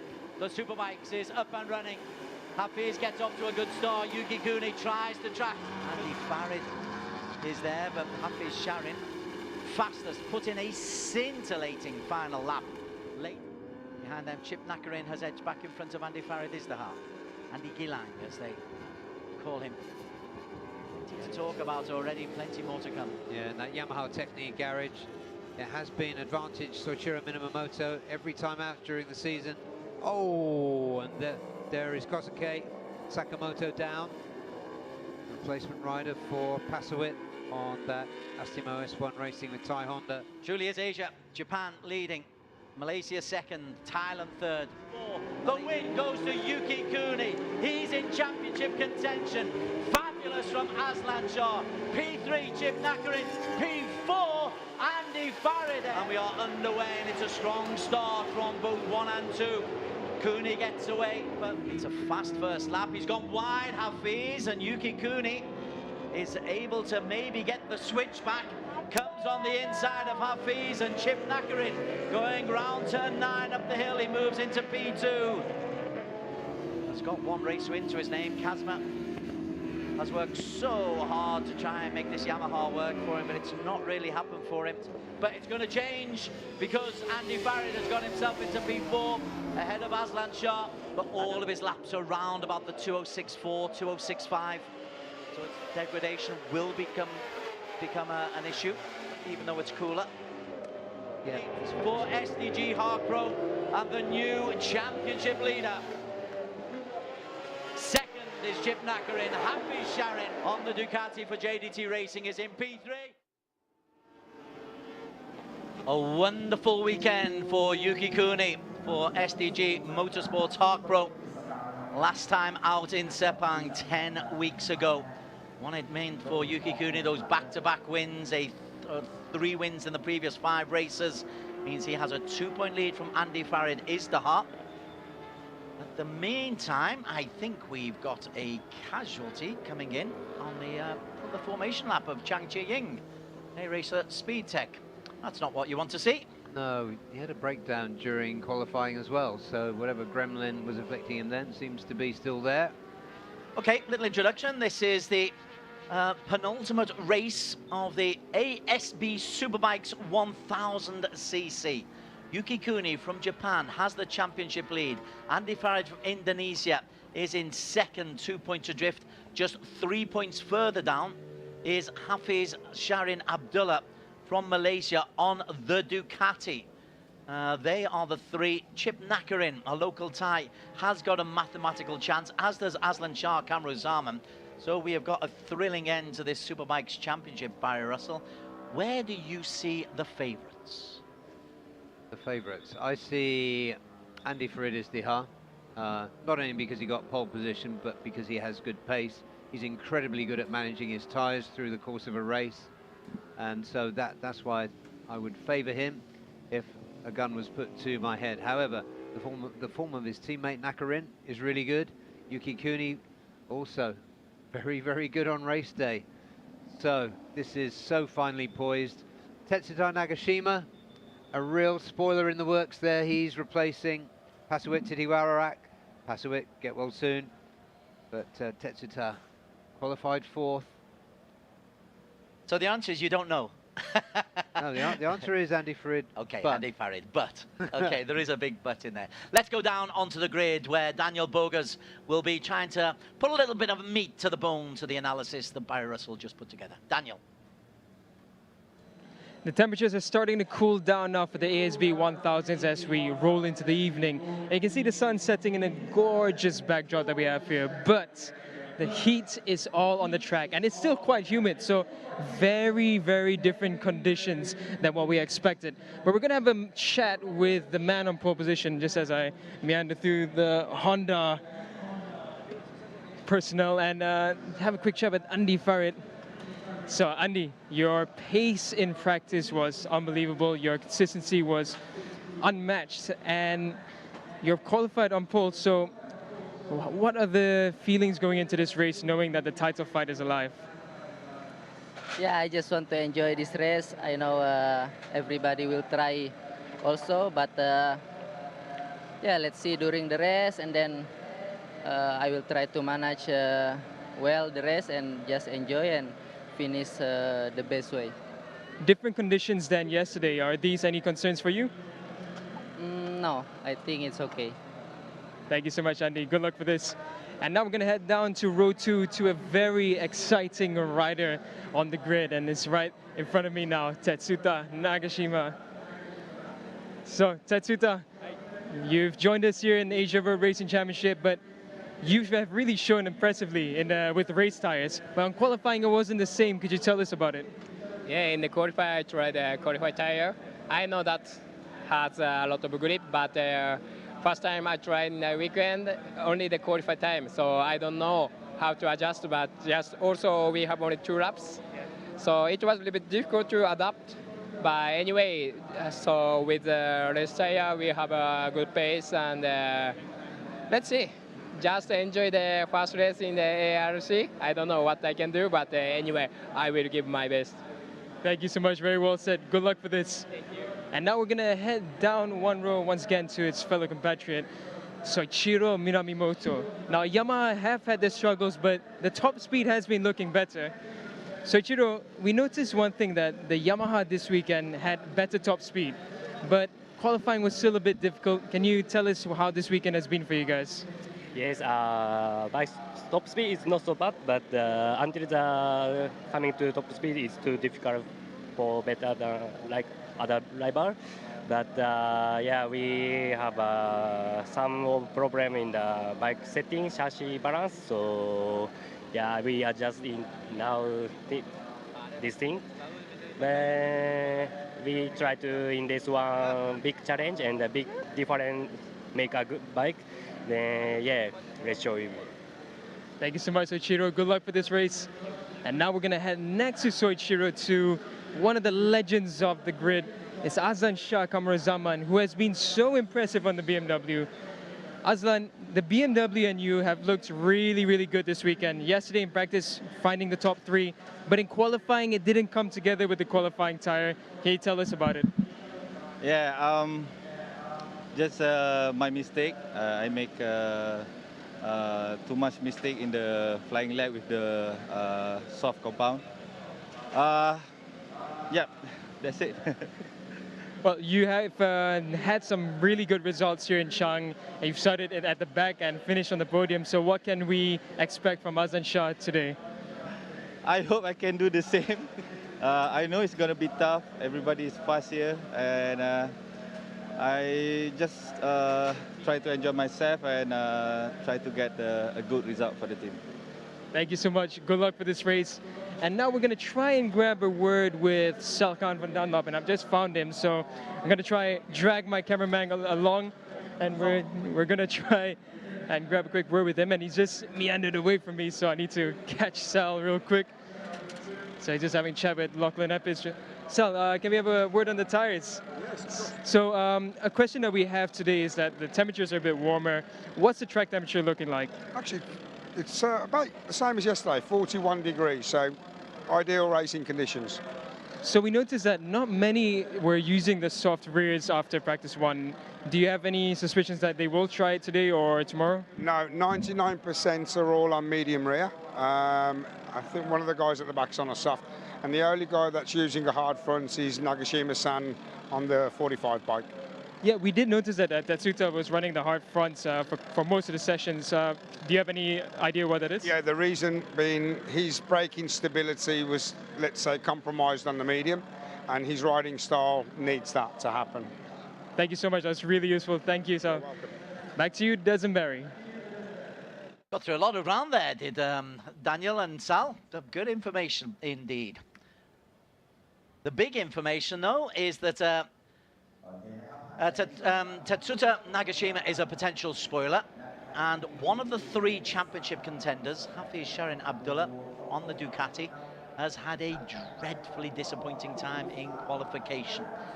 We didn't really talk about Hafiz. Your quick thoughts on what the Ducati struggled with in practice and qualification, Barrows? Seems to have struggled with several things during the course of the weekend. The big thing was the early crash he had in qualifying. He spent close to 30 out of 40 minutes in the pits, and so had absolutely no chance of recording a good qualifying time. Have they put it all back together?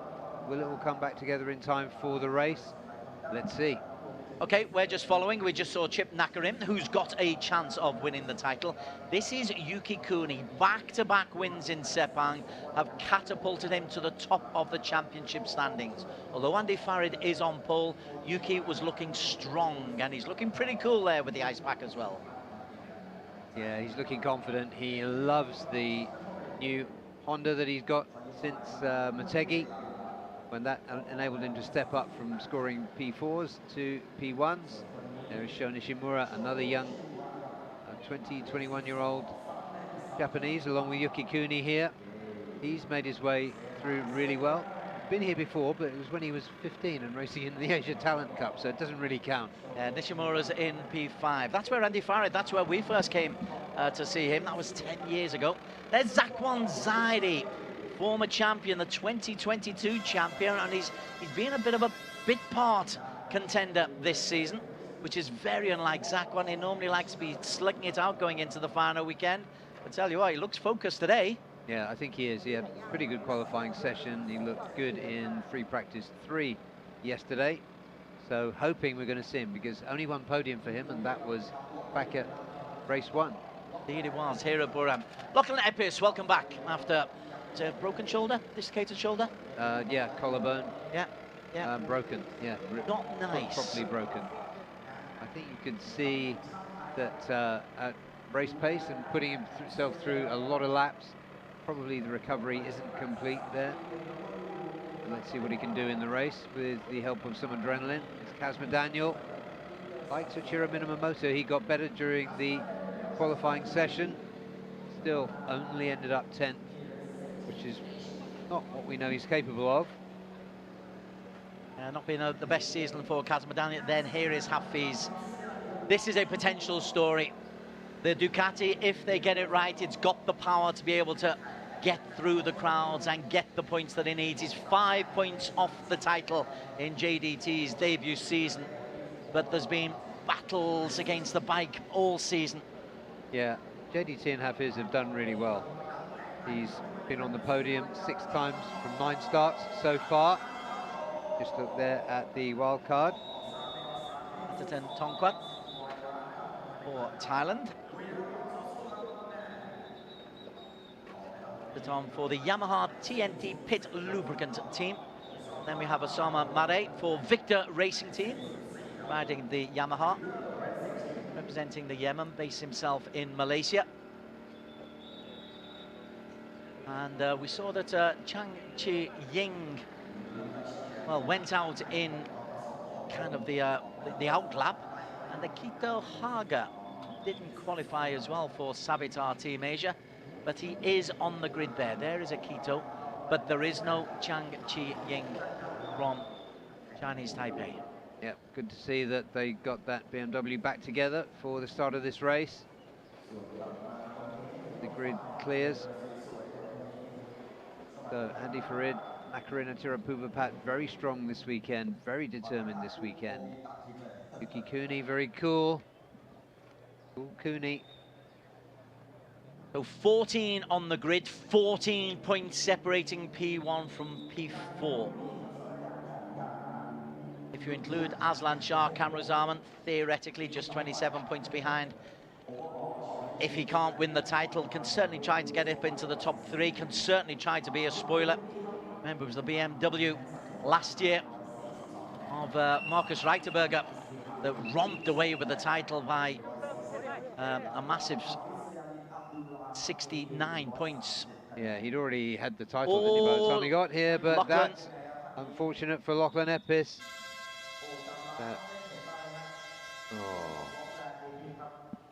Is he able to get back on? So they've got the formation lap to go. Worst case scenario, you get the bike going and you can start from the pit lane. Yeah, unfortunate setback there for Evolution Sports and the BMW, and for the returning and very popular Lachlan Epis, just keeping himself. Content his frustration there, can't you? Coiled spring. Yeah. Absolutely. Strong front row we've got here. So 15 became 14, might become 13. But plenty to fight for amongst the top 4. And do look out for the real potential spoiler of Tetsuta Nagashima coming from MotoGP. Genuinely 5 potential race winners here, I think. A formation lap. Fluffy clouds in the distance. It's now turned into a beautiful day. It was scalding hot before. Now it's nice temperatures. As you can see, lovely fluffy clouds. It's going to be a red-hot race.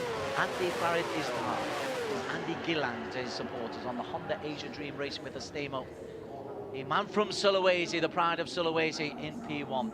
Chip Nakarin, the pride of Buriram in P2.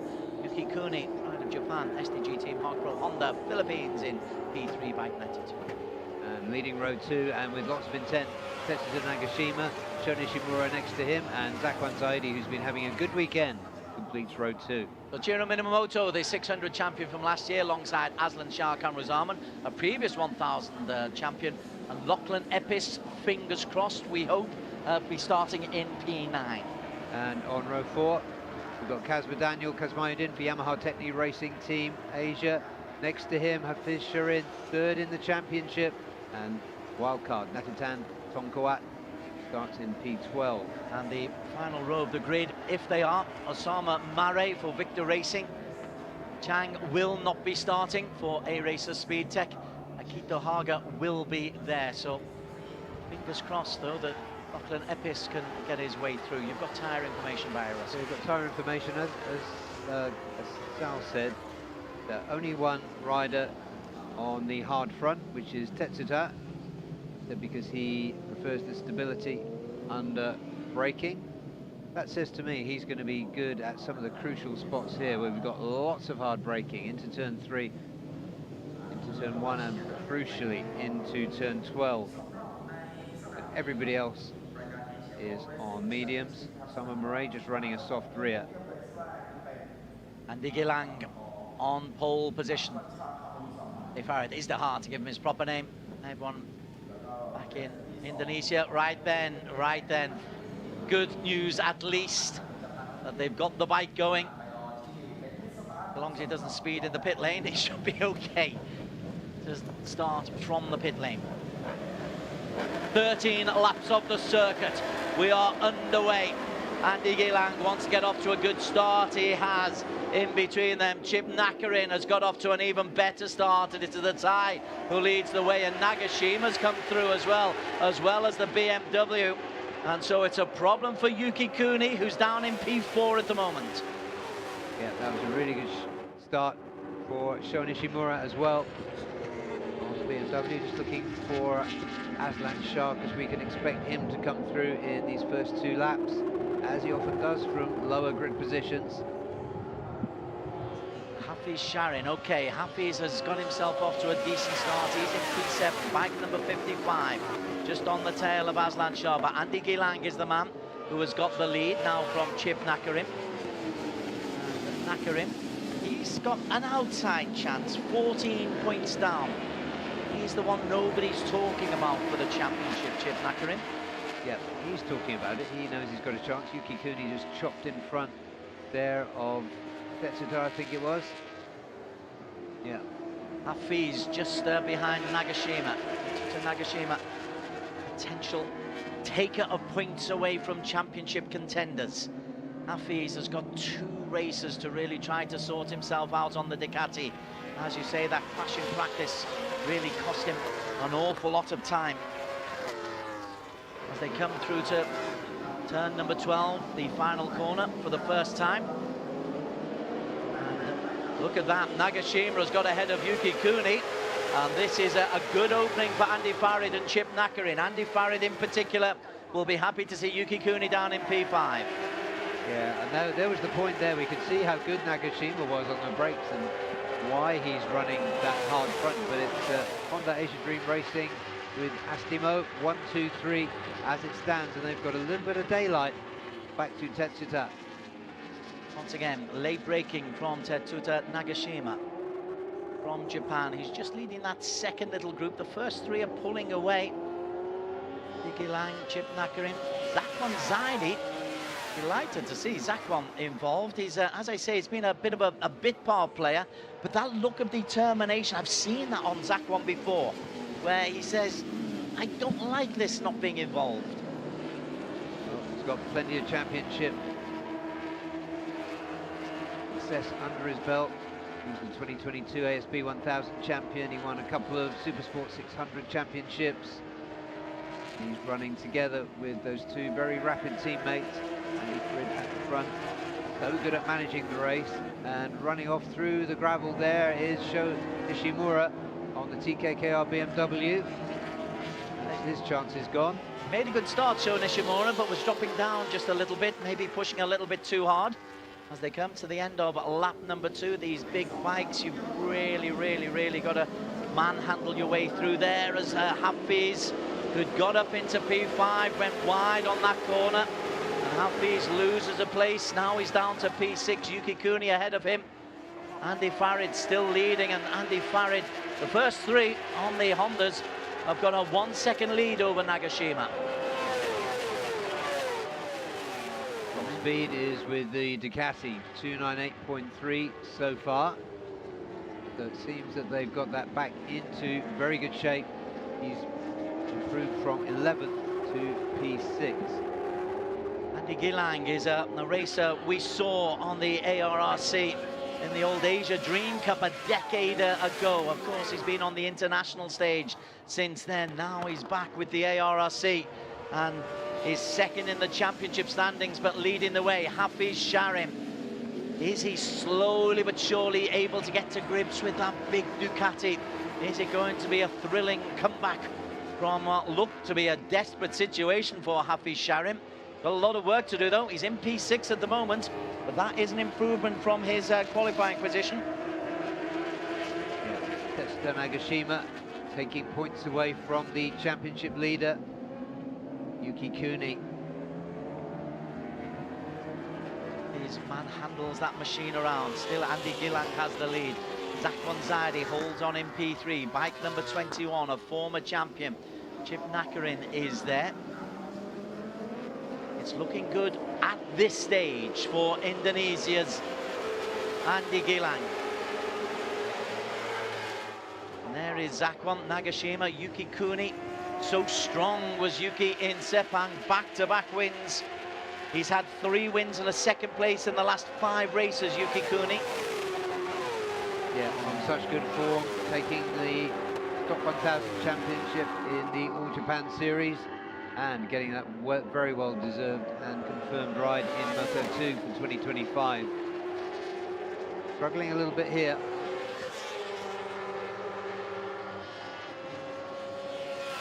These two able to, well, they're not able to stick to the pace of Andy Farid Izdihar.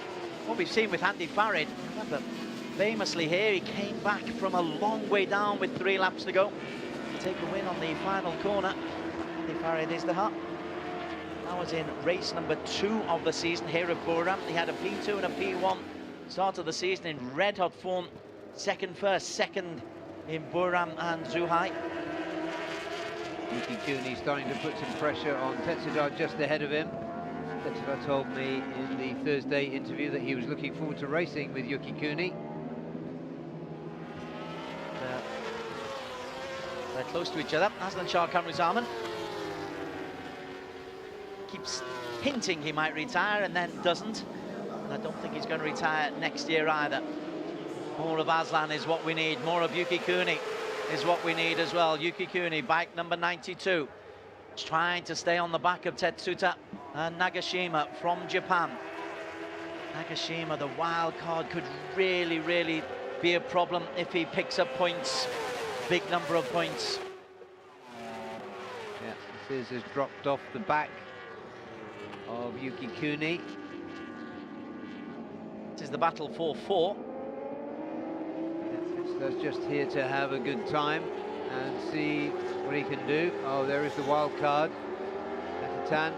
Oh, and he's on fire. He needs to get away from that, and the marshals need to get in with some fire extinguishers. There he goes. As usual, prompt and brilliant work by the Chang International Circuit marshals. Ooh. That's right way down by the pit lane, so he's just been able to turn in at the end of the pit lane. And marshals have dealt with that one pretty promptly, but no, you don't want to be sitting on that for too long. So, Natatan out, literally. Back up at the front. Yeah, so Nagashima, and oh, that's close. Just has to cling on there, does Yuki Kuni. That was a scary moment, and he'll actually lose a place there, Yuki. Hafi's able to come in. That big, powerful Ducati. It suddenly seems to kick away from you, but suddenly Hafiz Sharim is within touching distance of the front 3. As they go through at the end of this lap, it's a 13-lap race, there are 8 laps to go. And Hafiz has got himself to within 2.5 seconds of the front 3. Yeah, that error from Yuki was a costly one. Hafiz Sharim is not going to be an easy rider to get past. One of his 2 main championship rivals. The other one is way out at the front. Very wide there, Yuki Kuni. Tried to haul it back in and almost collided with Tetsuta as he came back in. But they did make contact, in fact. In many ways, Tetsuta has actually saved Yuki Kuni there. He was able to use him as a lever to get off, but Yuki Kuni's got that straight line speed. Wow, the Ducati outpowered. Yuki Kuni has gone past him, and the Ducati of Hafiz Sharon is back into P6.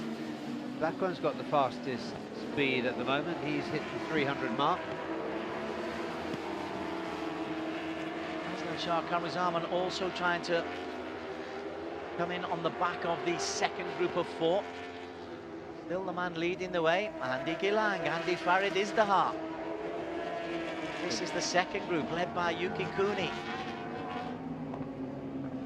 Kuni needs to get up with the 3 Honda Asia Dream Racing machines in front of him.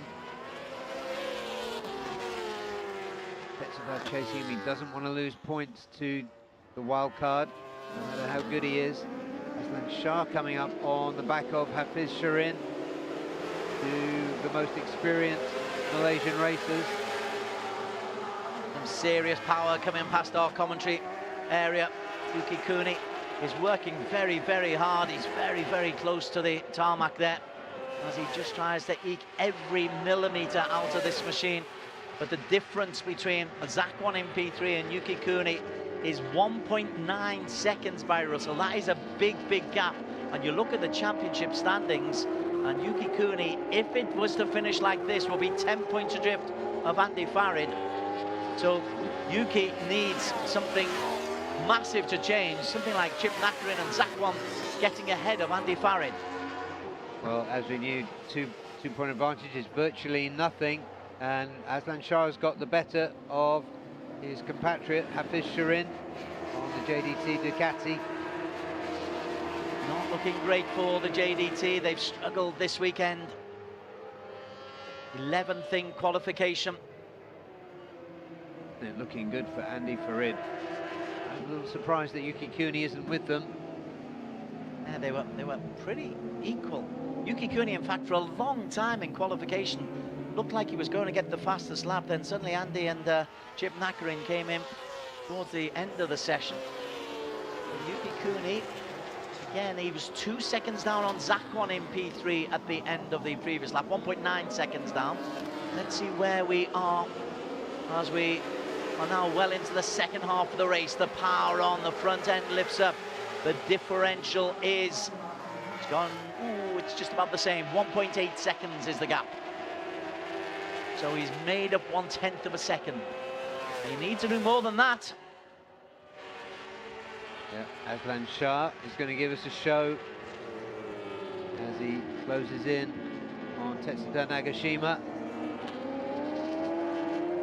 Aslan's just hit the 300 kilometers per hour speed, so was Zakwan Zaidi.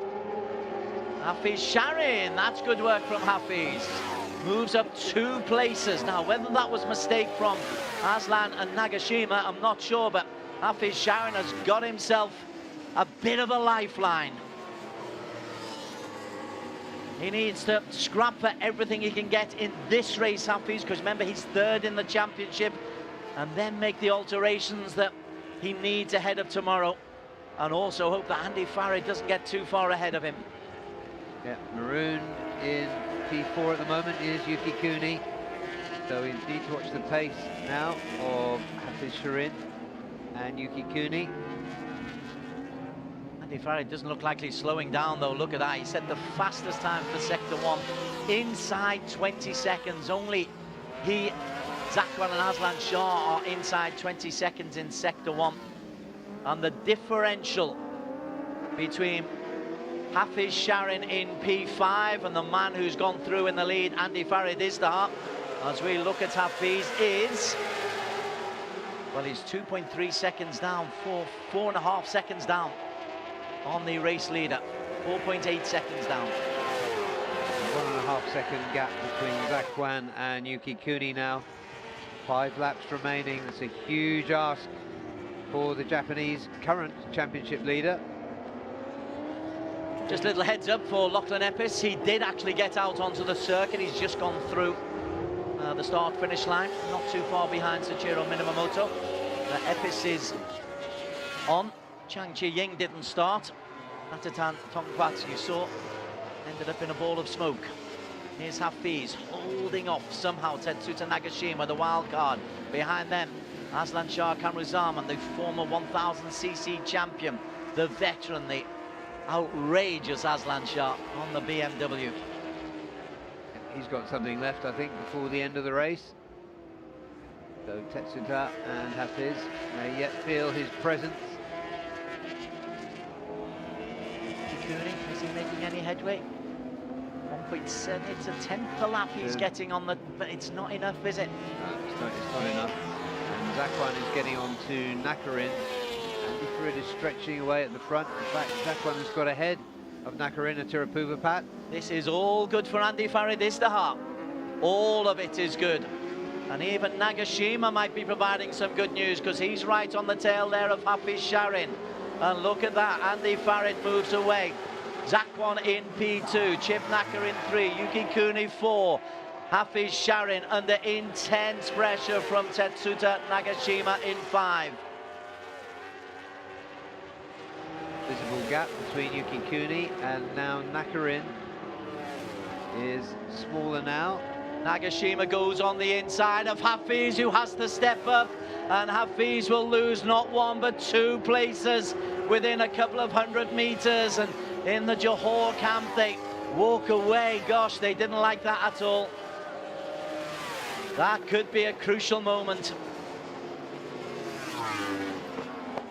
So Tetsuta now 5th. We can battle for 5th. Aslan Shah isn't done yet. As I said, oh! Des, what have I said? Aslan Shah slides out. Oh, well, he's disappointed. I'm disappointed too. Once again, what a big mouth. So Yuki Kuni right then. Doesn't help him directly, but it takes away any pressure from behind him. Maybe he can try to get up onto the Zakwan Chip Nakarin battle. Maybe he can rescue a few points. Yuki Kuni, remember, is the championship leader, but only 2 ahead of Andy Farid. Andy Farid's got a long, long lead. Behind them, Nagashima under pressure as we have a look at Aslan Shah sliding out over the far end of the circuit. Yep. Rotten luck for TKKR. Both their BMWs are out of this race. I beg your pardon, Shoni Shimura put his bikes back on the circuit. Yes, he's down here. He's down in 11th. Yeah. Yuki Kuni now is closing in on Nakarin. Yuki Kuni trying to put himself on the podium. That's the best he can hope for. We got 3 laps remaining. Let's see what he can do. Nakarin seems to be fading. Certainly is. In terms of the tyres, they're on identical compounds, both took mediums. Zakwan Zaidi, it's been a terrific ride from Zakwan Zaidi. So used to him being up at the front, and I suppose we expect this kind of excellence, but he's the only one who's been able to stay remotely close to Andy Farid Izdahar.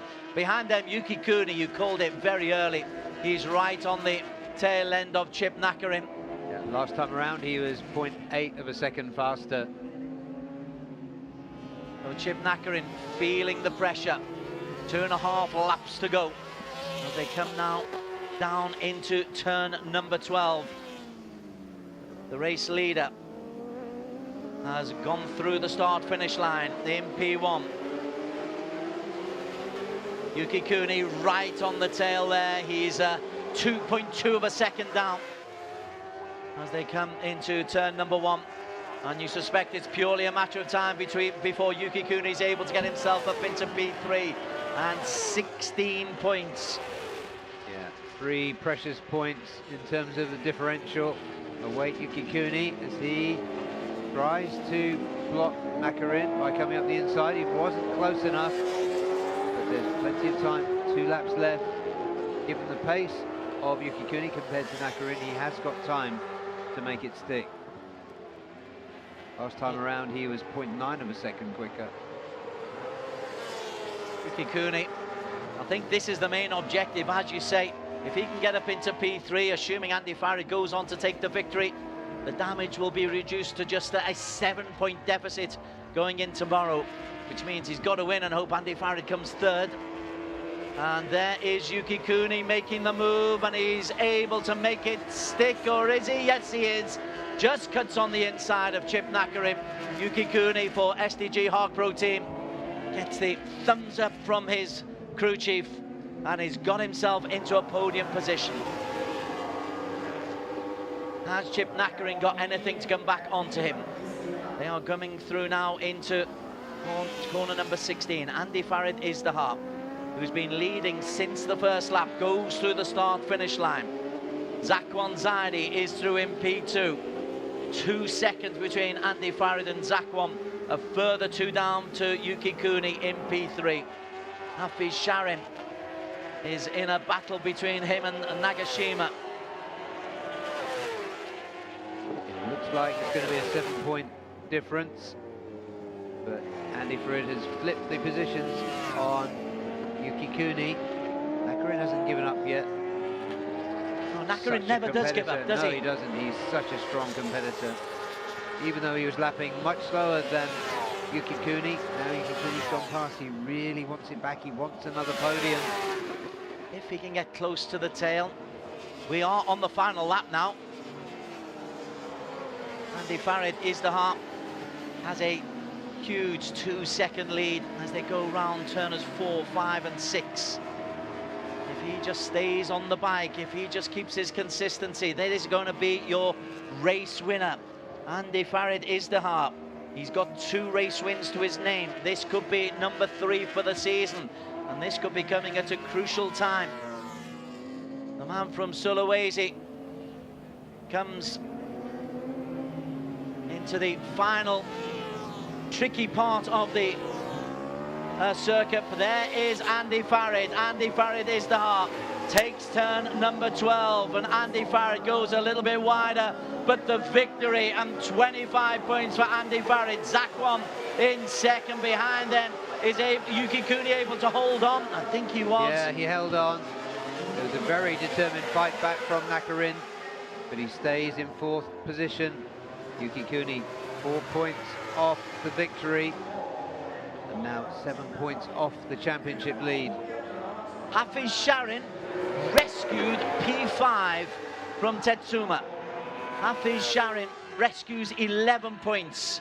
It means that he's just 10 points off Yuki Kuni and Andy Farid. So there is still hope, some hope, remote hope for JDT. But the real victor today is, he's 10 points behind Yuki Kuni, 17 points behind in overall is Hafiz Sharin. Yeah, his record at Chang International this year now is 2 wins and 1 second. And you just know if he gets away well, he only gets stronger during the race. All the other riders say that. You've got to watch out towards the end of the race for Andy Farid, because he always comes stronger than anybody else at the end. Chip Nakarin's going to be disappointed with that P4, having run in P2 for so much of that race, but it was good teamwork there by Honda Asia Dream Racing with Astimo. Good job by Tetsuda Nagashima, coming in as the replacement rider for Pasuit. So there is your winner. 1.6 seconds slowing down. Andy Farid is the heart. The pride of Sulawesi. Clear of Zakwan Zadi for Honda Asia Dream Racing with Astemo. So those two teammates, 1 and 2. Yuki Kuni for SDG Team Hawk Pro Honda. 4 seconds down. Chip Nakarin for Honda Asia Dream Racing with Astemo. They've really got their setup right today, have that team. He's in P4. Hafiz Sharin for JDT Racing Team. 17 points down in the championship standings in his debut season. Tetsuta Nagashima for Astemo SI Racing with Thai Honda in P6. Kazuma Daniel, Yamaha Techni Racing in P7. Soichiro Minamoto, his teammate, a further 9 seconds down in P8. Lachlan Epis, Evolution Sports Group, after the scare of having to start from the pit lane, finishes in P9 ahead of Sho Nishimura, who crashed out. Akito Haga, who started right at the back for Savitar ESG Team Asia. Osama Murray for Victor Racing Team in P12. Aslan Shah slid out. Natatom fired out. Chang Chi-ying didn't start. Wow. So there we are. The quality of Andy Farid. Izdihar comes through once again. That was Reiterberger quality from last season, wasn't it? It was that dominant from Andy Farid Izdihar. Yeah, right from the start. Took pole position. He gets a big hug from DP legend Makoto Tamada, team manager for Honda Asia Dream Racing with Astimo. That was a plan that really worked out. It was almost perfect, except for Yuki Kuni, grabbing third place. In terms of the championship, that was absolutely perfect. Aslan Shah still smiling from his elevated position. Not sure that's a smile. Perhaps it was a grimace. Come on, guys, you can go. Says, it's a long way home. You've got to go right the way over to the main straights before you come back. So Aslan Shah will have plenty of time to contemplate sliding out. Yeah. In the meantime, we haven't mentioned much about Zakwan Zaidi, but this was a good comeback for him. I'm thrilled for him. That look of determination that he had on his eyes, and well, the Hondas have really got the setup right here. For Zakwan, well, it's only his second podium of the season. His first was in race number 1 of the season in Buriram when he picked up a P3. They're not Zakwan-like statistics, but nonetheless, he'll be happy to be back on the podium. Yeah, that was a Zakwan-like performance, as we know. It's been frustrating for those of us who know him to watch this season. Alrighty, Daniel Bogas is down in the Parc Fermé. Let's get some reaction. All right, Yuki, it was a tough race for you this time around. The start was not the one desired, but ultimately, you managed on the podium, but now it's a 7-point lead for Andy Farid. So can you tell us about the races now? Yeah, in the beginning, I was a little bit late in the start, and after that, too much fighting. And it was, I'm so disappointed about that. But anyway, after many gap, I tried to catch the podium. Yeah, this is one of, I was good pace, but I used too much in the beginning to the tire. So anyway, we have tomorrow, but in the moment, little bit difficult to championship. So tomorrow I will try to my best for the win. Thank you. Thank you so much, Yuki. Congratulations on a fantastic podium. Thank you. And now second place in the ASB 1000 Race 1, Zakwan Zaidi back on the podium. So Zakwan, it was a brilliant ride from all three Honda Asia Racing with Astemo bikes, but right at the end, Nakarin didn't make it on the podium for you guys, but it was such a good race from you and Andy. Can you tell us about it? Yeah, firstly, I want to thanks to all team members. A bit emotional. I feel a lot of struggle this year, so yeah, I'm so happy today, and thanks to all. And yeah, I will try my best for tomorrow and get again in the podium. Thank you so much, Zakwan. Beautifully said. Congratulations to you.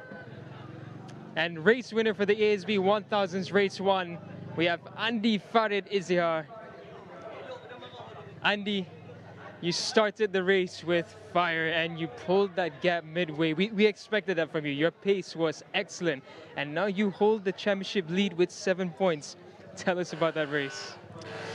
Yeah, I really enjoy so much the race. From the beginning, I just concentrate to make the good pace, and then that's the correct way we go. So I didn't expect I make some mistake, but I still can make a 35 low. So I also surprised. So tomorrow we will analyze more for tomorrow race too, and I want to enjoy now.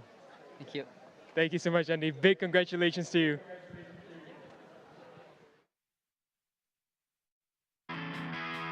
The Andy Farid Tribute Show is the story of the race that we have just seen in the ASB 1000cc. The man who was second coming into the championship standings, 2 points adrift, made an excellent start on bike number 23. And for a little while, there was a little bit of pressure on him, Barry Russell, but once he got away with Chip Nakarin and Zakwan Zaidi, Andy was absolutely faultless. Yeah, Nakarin pushed him really hard in the early stages, but we know how good Andy Farid Izihar is at keeping a strong pace, especially later in the race. All the other races refer to this feature of his riding. So with him getting away at the front and knowing he was going to get better. However, just having had a look through the lap times, Yuki Kuni's pace was almost equivalent, just a few hundredths off that of Andy Farid Izihar. So the other narratives that are ongoing, though, the battle for the championship. Hafiz Sharin needed a victory on the Ducati. There he is in the blue. Aslan Shah Kamruzaman could not afford to slide out. In Aslan manner, though, it's a spectacular way to end your championship challenge. And Yuki Kuni, he probably needed to be better than Andy Farid Izihar. In the end, he was able to get ahead of Chip Nakarin, which is useful points, keeps him with an opportunity, but he needs Andy Farid to really not turn up at his best tomorrow to have any chance of taking the title. There is your winner, Andy Farid, going away from Zakwan. Big thumbs up for Zakwan. Congratulations to Yuki Kuni coming into the final lap, though. Andy Farid Izihar is your championship leader, 7 points clear of Yuki Kuni. There was a celebration for him. There were tears for the success of Zakwan Zaidi, and Yuki Kuni, well, fingers crossed for him that the championship is still alive tomorrow. Yeah, the frustration of 2024 just flooded through there for Zakwan at the end, but it is very much advantage Andy. To the final podium of today. It's cooled down, actually. It's quite a pleasant day here in Buriram now. It was a red hot, steaming hot before. From SDG but now the racers can rather enjoy nice temperature. And and maybe relax. Third place, Yuki Kuni. No matter what, it's been a great season and a great run of form. His last 6 races, first, second, 8th, first, third. Very, very impressive. Second is Zakwan Zadi for his second podium. An emotional reaction. Yeah, it was. You can see just how frustrated he's been throughout the season. Playing the bit part. Andy Farid, and the best team for 3 wins so far this season. On the team award, categorically today goes to Honda Asia Dream with Astemo. They could not be happier, could he? Well, absolutely, yeah. Ladies and gentlemen, the team is going to disperse after this season, so this is a nice swan song for Tamada-san. Indonesian national anthem, Indonesia.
Now to present the winners' trophies, we would like to invite Mr. Chochanok. Okay, for the final podium of today.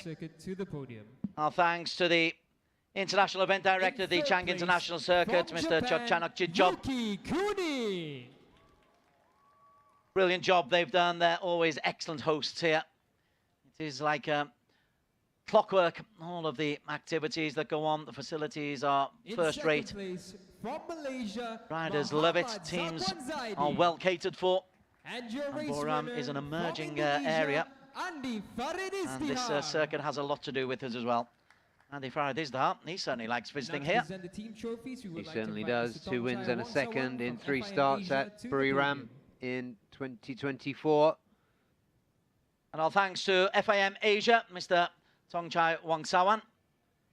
And the best team support for the of 1000 race FIM Asia in this Asia Road Racing Championship, of course.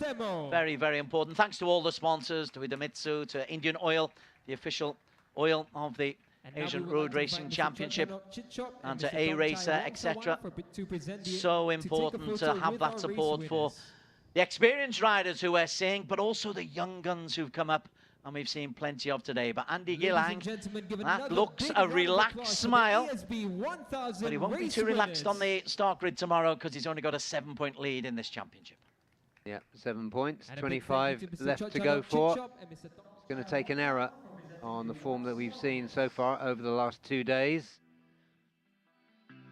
And as the sun begins to set on a beautiful day, Andy Farid Izdihar will sleep well tonight. He's on 165 points.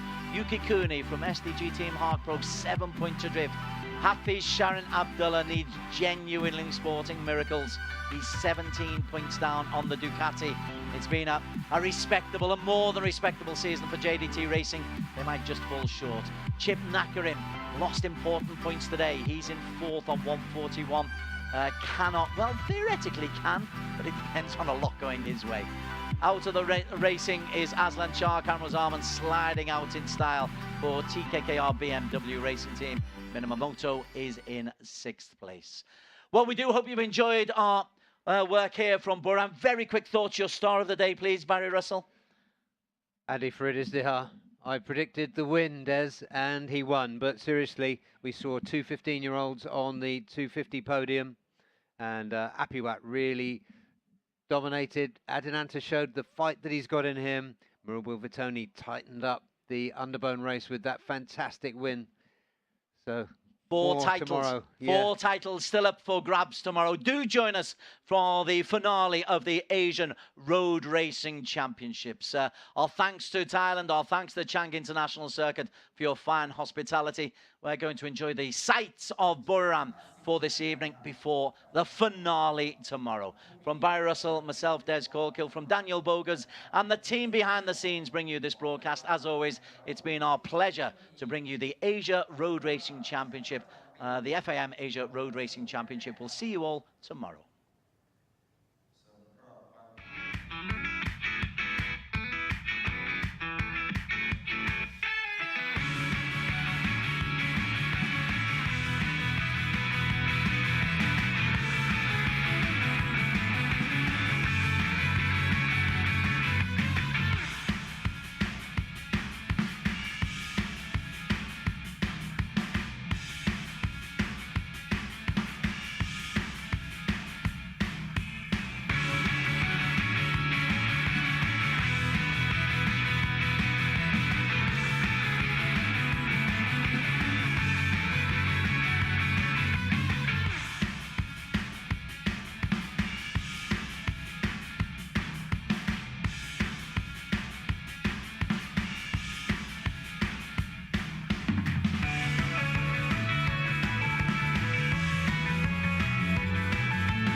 Idemitsu IRG5. Start like a rocket and ship like silk with super bike-proven nano-tailored oil. Ultra-protective Quintec guard technology distills the wisdom of oil experts. 5 protective benefits in harmony unleash the peak performance of your engine. Nano Silky Tech ensures extra smooth upshifting at high RPM. Rocket starts, silky shifts. Idemitsu IRG5.